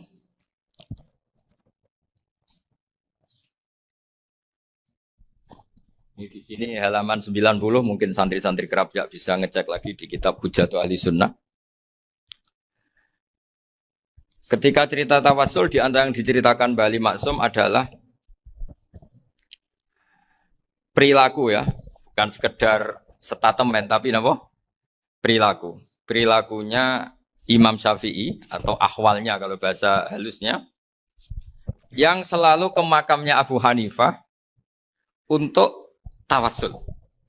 Padahal Imam Syafi'i itu orang yang secara ilmu sering kritik Abu Hanifah. Jadi ini saya baca ini di halaman 100, jadi tawassul mulai halaman 9 berapa ini? Sampai halaman ini yang Qala sami'tu Syafi'iyya yaqul inni la atabarraku bi Abi Hanifah wa aji'u ila qabri fi kulli yaumin za'iran. Fa idza uridat li hajatun shallaitu rak'atain halaman 100 wa ji'tu wa sa'altu wa ta'ala al hajat indahu fama tabudu anni hatta tuqda. Kanal Imam Syafi'i ayyama huwa bi Baghdad yatawassalu bil Imam Abi Hanifah yaji'u ila dorihi fayusallimu alaihi wa yatawassalu ila Allah bihi fi qada'i hajati. Terus wa yatawassalu Imam Ahmad bi Imamin Syafi'i. Jadi di antara yang diceritakan Mbah Ali Maksum itu betapa Imam Syafi'i yang terkenal sering mengkritik Abu Hanifah dalam tatanan fikih karena beliau tidak percaya ada istihsan. Abu Hanifah berpendapat adanya istihsan dan kita tahu lah ikhtilafu Syafi'i wa Abu Hanifah itu besar sekali. Tapi beliau itu tahu Abu Hanifah itu orang yang sangat soleh. Abu Hanifah itu kalau ketemu sama orang yang utang beliau itu yang lari bukan yang utang Abu Hanifah. Karena takut orangnya itu izin. Jadi kalau ketemu yang utang di jalan itu yang sembunyi itu Abu Hanifah. Kenapa engkau sembunyi? Ada yang utang saya lewat, nanti orangnya malu. Jadi setingkat Rabi'ah Adawiyah itu beliau di rumah ada maling itu sembunyi. Ditanya kenapa engkau sembunyi? Malu, gak ada yang dimaling. Malu sama malingnya karena serumah itu gak ada barang yang layak dicolong itu. Itu Rabi'ah sabda sembunyi. Itu yang bisa niru itu Abu Hanifah. Jadi wali-wali besar ini ternyata saling menghormati dan saling tawassul. Nah saya berharap tawassul ini bukan sekedar perilaku sosial, tapi memang ada sanatnya. Sehingga terus diceritakan Bali di sini dulu istaqa Umar bil Abbas. Kata siapa tawassul harus dengan Rasulullah SAW? Dulu istaqa Umar bil Abbas. Sayyidina Umar itu tawassul istisqa dengan Sayyid Abbas. Padahal kita tahu Sayyid Abbas ini tidak nabi. Terus beliau cerita sampai Imam Syafi'i tawassul sama Abi Hanifah. Sehingga gak ada perdebatan itu kan Umar. Kalau Umar kan ada jaminan boleh diikuti karena beliau sahabat. Bali cerita tentang Imam Syafi'i yang tawassul dengan Abu Hanifah. Seargumentatif itu. Sehingga ada cerita dalam sebuah tafsir. Ya saya ulang lagi ada cerita di sebuah tafsir. Kenapa Nabi Musa ditanya Allah wa matilka biyaminika ya Musa? Ma'ana wa ta'ala a'lam. Tentu Allah sangat tahu yang dibawa Musa itu apa. Karena Allah tahu Nabi Musa itu grogi. Orang dipanggil Wali Maksum pasti grogi. Santri dipanggil Mbah Mun pasti grogi. Kenangan saya setiap dipanggil Mbah Mun ya mesti tanya. Yang ringan-ringan. Wis sarapan ya. Arung sarapan ya sarapan. Pas sarapan ya kan. Tanduk mangan sing enak. Orang santri atau mangan enak. Ya tidak pernah ngomong yang penting. Ngendikan yang penting. Nah karena Nabi Musa ini grogi. Ini sebagian tafsir. Itu ditanya yang ringan, sahaku itu gawa apa? Karena pertanyaannya ringan, Nabi Musa juga ringan. Ya Nabi Musa itu sampai lali, itu pangeran, sing ya'lamu sirra wa akhfa. Diterang. Niki tongkat Gusti. Gunane kathah Gusti tongkat iki. Qala ya aso ya atawakkau 'alaiha wa ahusyu biha 'ala ghanami wa liya fiha ma'arifu ukhra. Oh, tongkat Gusti niki penting mesti. Nggih nak. Nggih macam-macam lah Gusti. Atawakkau 'alaiha wa ahusyu biha 'ala ghanami kangge menghalokan wa. Masih terang terakhir dan yang lain-lain Gusti. Wa liya fiha ma'arifu ukhra. Sehingga akhirnya rileks. Karena Nabi Musa terus ngerti. Ternyata ketemu pangeran itu gak seserem yang saya bayangkan gitu. Pertanyaannya ringan. Itu ada ilmunya. Tapi cerita ini yang versi tafsir ini tidak yang seperti di Manaqibul Ghazali. Di beberapa kitab tentang Manaqibul Ghazali diceritakan di alam roh Nabi Muhammad SAW itu yubahi bi ummati. Saking yubahinya sampai ngendikan ulama ummati ke anbiya Bani Israel. Ulama umatku itu pinternya atau statusnya itu mirip-mirip lah. Kaf itu ya mirip-mirip lah. Mirip-mirip kayak ulamanya nabinya Bani Israel. Akhirnya Nabi Musa itu tersinggung sekali. Bagaimana mungkin ulama disamakan dengan apa? Nabi. Sehebat-hebatnya ulama itu kan tidak akan apa? Yabluhu darajatan nubuwah atau yartaqi ila darajatin nubuwah.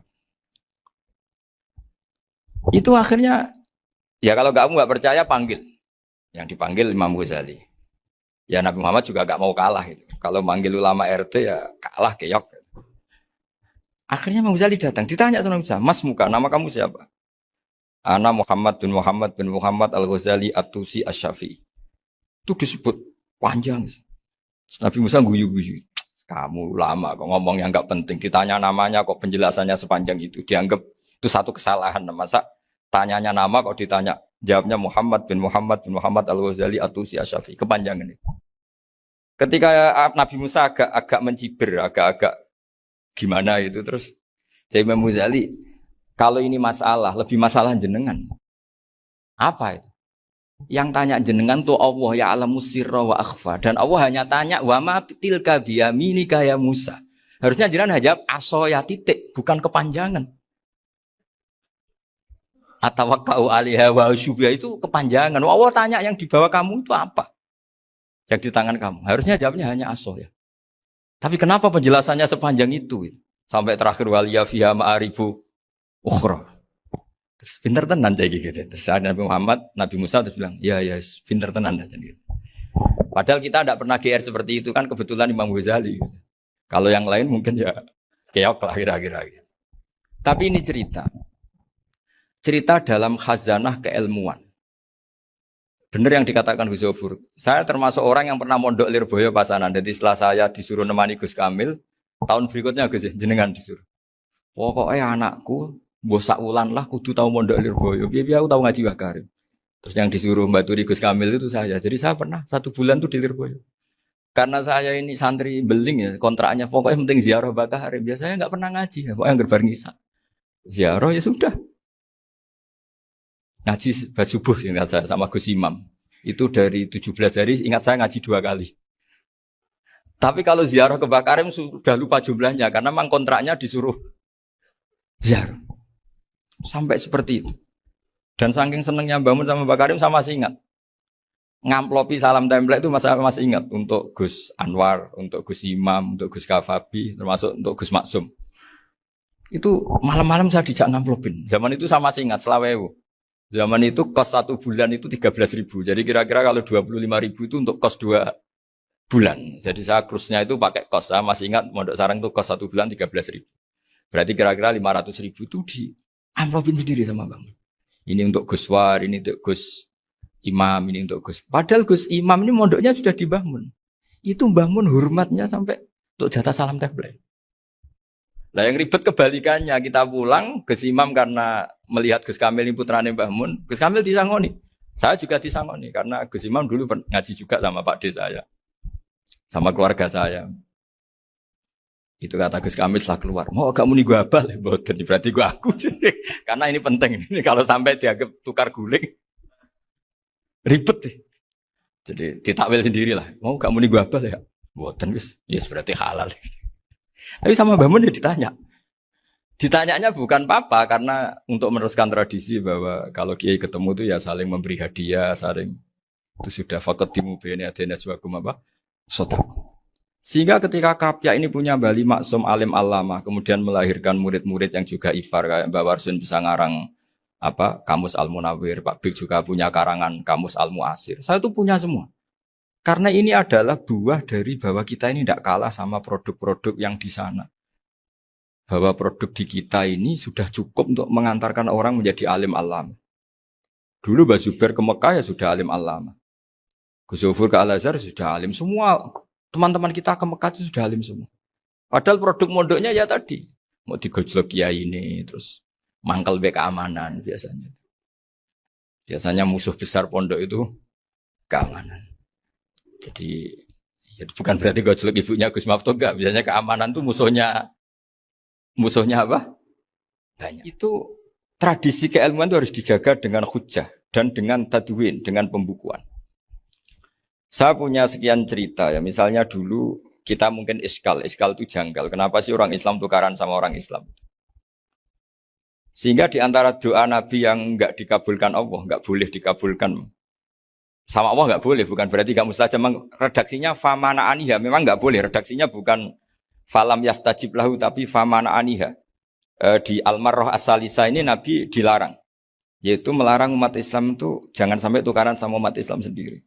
Itu kata Allah, ya enggak bisa kata Allah, kalau itu tidak saya kabulkan. Itu dulu guru-guru kita nyontohkan sederhana. Kira-kira kalau saya tukaran wek Gus Zofuru mbah mun luwih ikhlas dibanding ditukari wong liya. Nek ana kakak ditabuk adik wong tua luwih ikhlas dibanding ditabuk tangga. Barokahnya membaca kita lebih mentoleransi. Kalau ada Mbah Hashim dikritik Mbah Fakih Mas Kumambang kita ikhlas itu. Tidak dikritik guru PAUD itu kan. Atau dikritik orang-orang yang enggak bisa ngaji. Artinya ternyata keliru kita bilang kiai kok tukaran. Justru bagus kiai tukaran. Dibanding kiai dikritik guru PAUD atau dikritik orang-orang yang nggak bisa baca kitab. Akhirnya barokahnya baca kita menjadi tahu. Dulu Mbah Mun sering cerita, ini masih cerita silsilah ya. Jadi Mbah Ali Maksum tadi kita tahu di antara guru besarnya Mbah Ali Maksum tentu Mbah Mahfud Termas. Beliau adalah adik dari Kiai Mahfud Termas. Mbah Dimyati ini adik Kiai Mahfud Termas. Itu punya saudara namanya Abdul Razak, juga punya saudara namanya Dahlan, itu yang membawa Thariqah Syadziliyah di Solo Raya, yang sekarang alhamdulillah diteruskan Gus Wafi. Dulu di antara pesannya Mbah Mun ke saya, hak Wafi kandani kon ziarah ning Mbah Dimyati. Mergo Thariqah Syadziliyah dulu itu yang bawa keluarganya Mbah Dimyati. Jadi semuanya ini masih dzurriyyatan ba'duha min ba'd. Nah pesan saya karena tadi Mbah Munawir yang termasuk orang pertama yang bawa Quran, bawa Qiraah Sabah. Kenapa saya bilang termasuk? Karena kalau bilang paling pertama ini nanti butuh data. Dan itu agak kerepotan lah. Tapi yang jelas mimman istahara lah. Mimman istahara yang membawa sab'ah ke sini itu adalah Mbah Munawir. Terus beliau ngajarkan diantaranya ke Mbak Arwani pakai kitab Satibi. Pakai kitab Nazmus Satibi. Terus Nazmus Satibi itu diteruskan oleh Mbak Arwani, ditulis. Yang nulis dulu Mbak Dola Salam. Bapak saya itu murid Mbak Dola. Dulu Mbak Dola sebelum ke Mbak Arwani ngaji sama Ki Said di Sampang. Bapak saya sebelum ngaji di Mbak Dola sudah hafal Quran lewat buyut saya sendiri namanya Ki Zubaidi. Yang Ki Zubaidi akhirnya jadi menantunya Mbak Ahmad Su'eb. Jadi buyut saya kandung ini namanya Sofia, itu angsal keluarga Lasem yang adiknya. Sofia ini punya adik Badi'ah yang jadi ibunya Ki Sahal. Terus Ki Sahal punya Mbak Yu namanya Muzayanah. Punya di Garwa Ki Mansur punya anak Gus Qayyum. Jadi dulu ibu saya, ibunya Gus Sofur, ibunya Pak Maftu itu semuanya di Lasem. Karena saya dari keluarga Gen ya Lasem, dari keluarga sanad guru ya Lasem. Tapi Lasem Bahdawi itu dulu ngajinya di Mbah Umar Harun di Sarang. Nah, Mbah Umar Harun ini menangi Sayyid Ahmad Zaini Dahlan. Sayyid Zaini Ahmad Zaini Dahlan ini punya cucu keempat yang hidup di Sedan. Terus makamnya di Lasem. Namanya Habib Haidar, itu yang nulis biografinya Mbah Maksum. Mbah Maksum bukan Bali, biografinya Mbah Maksum. Itu ditulis oleh Habib Haidar, namanya Haidar bin Hasan bin Sodaqoh bin Ahmad Zaini Dahlan. Nah, Habib Haidar ini menantunya Sayyid Hamzah Sato. Hamzah Sato itu Hamzah bin Abdullah bin Umar. Itu kakaknya Sayyid Abi Bakar Sato, Sohibul I'anah. Nah Sayyid Umar ini yang dulu ngajari mbahnya Mbah Mun namanya Ahmad bin Su'aib. Nah di antara ajarannya adalah baca kitab-kitab kecil yang bisa dihafal. Dibawalah ke sarang jadi metode muhafadzah. Tapi kemudian lama-lama oleh pondok itu jadi syarat kenaikan kelas. Dulu gak ada muhafadzah untuk kenaikan kelas ya, supaya orang alim itu harus hafal. Lama-lama dipakai syarat untuk muhafadzah. Jadi semua ini sanad harus kita ingat supaya kita bisa menjaga tradisi. Termasuk tradisi ini kiai seneng jagungan, terus ngomong ra penting. Itu juga sanad. Setahu saya Mbah Mun itu kalau ketemu bapak ya guyon terus. Saya punya kenangan tuh yang dulu agak iskal tuh begini. Ada isu lah, entah isu entah hoax entah apa, ada kaji itu agak beling itu, pokoknya beling lah. Seneng siapa itu, rondo lah apa. Pokoknya beling. Ketika Mbah Mun dilaporin tamu kalau kaji itu beling sama rondo itu. Mbah Mun tanyanya lucu. Lho ayu no cung. Wahyu banget Mbah. Wahyu. Itu bapak juga bakas ayu nih. Dulu saya sekali ini kiai kok bakas wong ayu, bakas budine barang lah kira-kira gitu. Tapi setelah saya tambah alim, tambah ngerti itu, kata bapak gini, ya apik bakas ayu hak, timbang iya, no malah kozaf. Ternyata seni. Sekali Mbah Mun atau bapak bilang, waji kok zino kaji, maka larinya ke Ghazaf. Maka menghindari bahasa menuduh, ngomong yang nggak penting. Loh ayo no. Jadi kiai dulu tuh orang sok suci tapi menghindari hal-hal yang jadi punya seni untuk ngelola kehidupan. Orang bermalam-malam jagungan sama teman asik itu kan perlawanan terhadap nafsu kita, syahwat kita untuk mungkin nikmati dugem di bar atau di tempat-tempat maksiat. Itu setan di Indonesia tuh kaku hati sama Ki Jawa. Orang supaya tidak tertarik maksiat itu Ki Jawa cukup ketemu kancane masak terong guyon, gejol-gejolokan zaman mondok, suwengi lulus sangka maksiat. Bar wis tutup. Perlawanannya sederhana, enggak pakai tahajud, enggak pakai wiridan karena Ki Jawa juga koyo rapati potongan ahli ibadah gitu. Itu jagungan. Jadi setahu saya itu pernah lihat Bali itu sekali ketika beliau ngisi ceramah di Mbah Hamid Bedowi. Saya masih kecil diajak bapak. Dulu kalau bapak ngelihat Bali sama Mbah Hamid itu mesti nangis. Karena dua orang alim bertemu. Yang akhirnya ya bisanan itu. Mbah Hamid punya anak Gus Nasih. Di sini ada Mbah Nafisa. Terus jadi Mbak Salih Hindun itu. Jadi dulu tuh ya guyon terus ketika ketemu. Itu yang sering bodoni Mbah Hamid itu ya Ki Bisri. Ki Bisri itu kalau datang ke Ki Hamid Pasuruan, nak wali tenan aku teko ditata nomangan. Jadi ukurannya ya. Ternyata sampai sana di keimangan tenan. Masih belum mengakui, kan nak wali tenan aku itu kiai rung di mobil, dongakno aku di mobil. Sudah kalah satu seri itu masih gak terima. Lalu itu Mbah Hamid akhirnya berdoa, ayo monggo, mungkin Ki Bisri gak ada mobil. Itu setelah didoain masih tanya, mereknya apa merek? Itu Mbah Hamid jawab, yo paling Holden itu. Nah, paling Holden. Itu nyari mobil itu ya adalah dapatnya Holden. Suatu saat Mbah Bisri diundang Mbah Hamid gak dikasih bisar. Karena utangnya sudah banyak Mbah Hamid. Mbah Bisri ini utang doa tadi. Itu ya gak dikasih bisar. Ya gak mau kesang rapopo kelambimu kayak no aku. Didol sama muhibbinya Mbah Hamid. Itu harganya melebihi jatah bisar. Ketemu Mbah Hamid. Kang, susu Kang, mergo. Jadi dulu itu rileks, makanya ini yang diceritakan ke Zofur. Sebetulnya kalau kiai-kiai itu bersanat itu ya rileks, hidupnya itu rileks. Karena rileks ini perlawanan terhadap kemungkaran. Saya dulu musyawarah sering sama Gus Zofur usul fikih. Itu jelas di antara yang ditulis Lubil Usul itu. Ya kita tahu tadi misalnya sanad usul fikih, Mbah Ber itu sangat al-usuli, Kiai Zubair Dahlan, abahnya Mbah Mun. Punya murid diantaranya Kiai Sahal. Kiai Sahal punya karangan Thariqatul Husul, fi syarhi Lubil Usul. Itu Thariqatul Husul itu beliau ngendikan dalam mukaddimah bahwa saya bisa mensarah ini berdasar ngaji maknani sama Mbah Zubair. Terus beliau mengutip sarah itu dari kitab Nailul Ma'mul. Beliau ngendikan binus khotin khotiyah ghairi matbu'ah. Dan itu ditemukan di Kiai Mansur di Lasem. Karena Kiai Mansur iparnya Mbah Sahal. Mansur bin Khalil ini diantara katibnya Syekh Mahfud. Jadi semuanya ini sambung. Mbah Ber, saking ahli usul fikihnya, kalau ngajar usul fikih itu, kalau guyon, takriran saya ini lebih memahamkan ketimbang sarah. Ya sudah, terus Mbah Zubair, Kiai Fakih, terus Syekh Mahfud. Di sini Syekh Mahfud, termasuk orang yang dekat Mbah Munawir, sampai putrane Mbah Mahfud, namanya Gus Muhammad, dibawa Mbah Munawir, kemudian mondok di Termas diantaranya, terus dinikah jadi menantunya kalau nggak salah Haji Tas.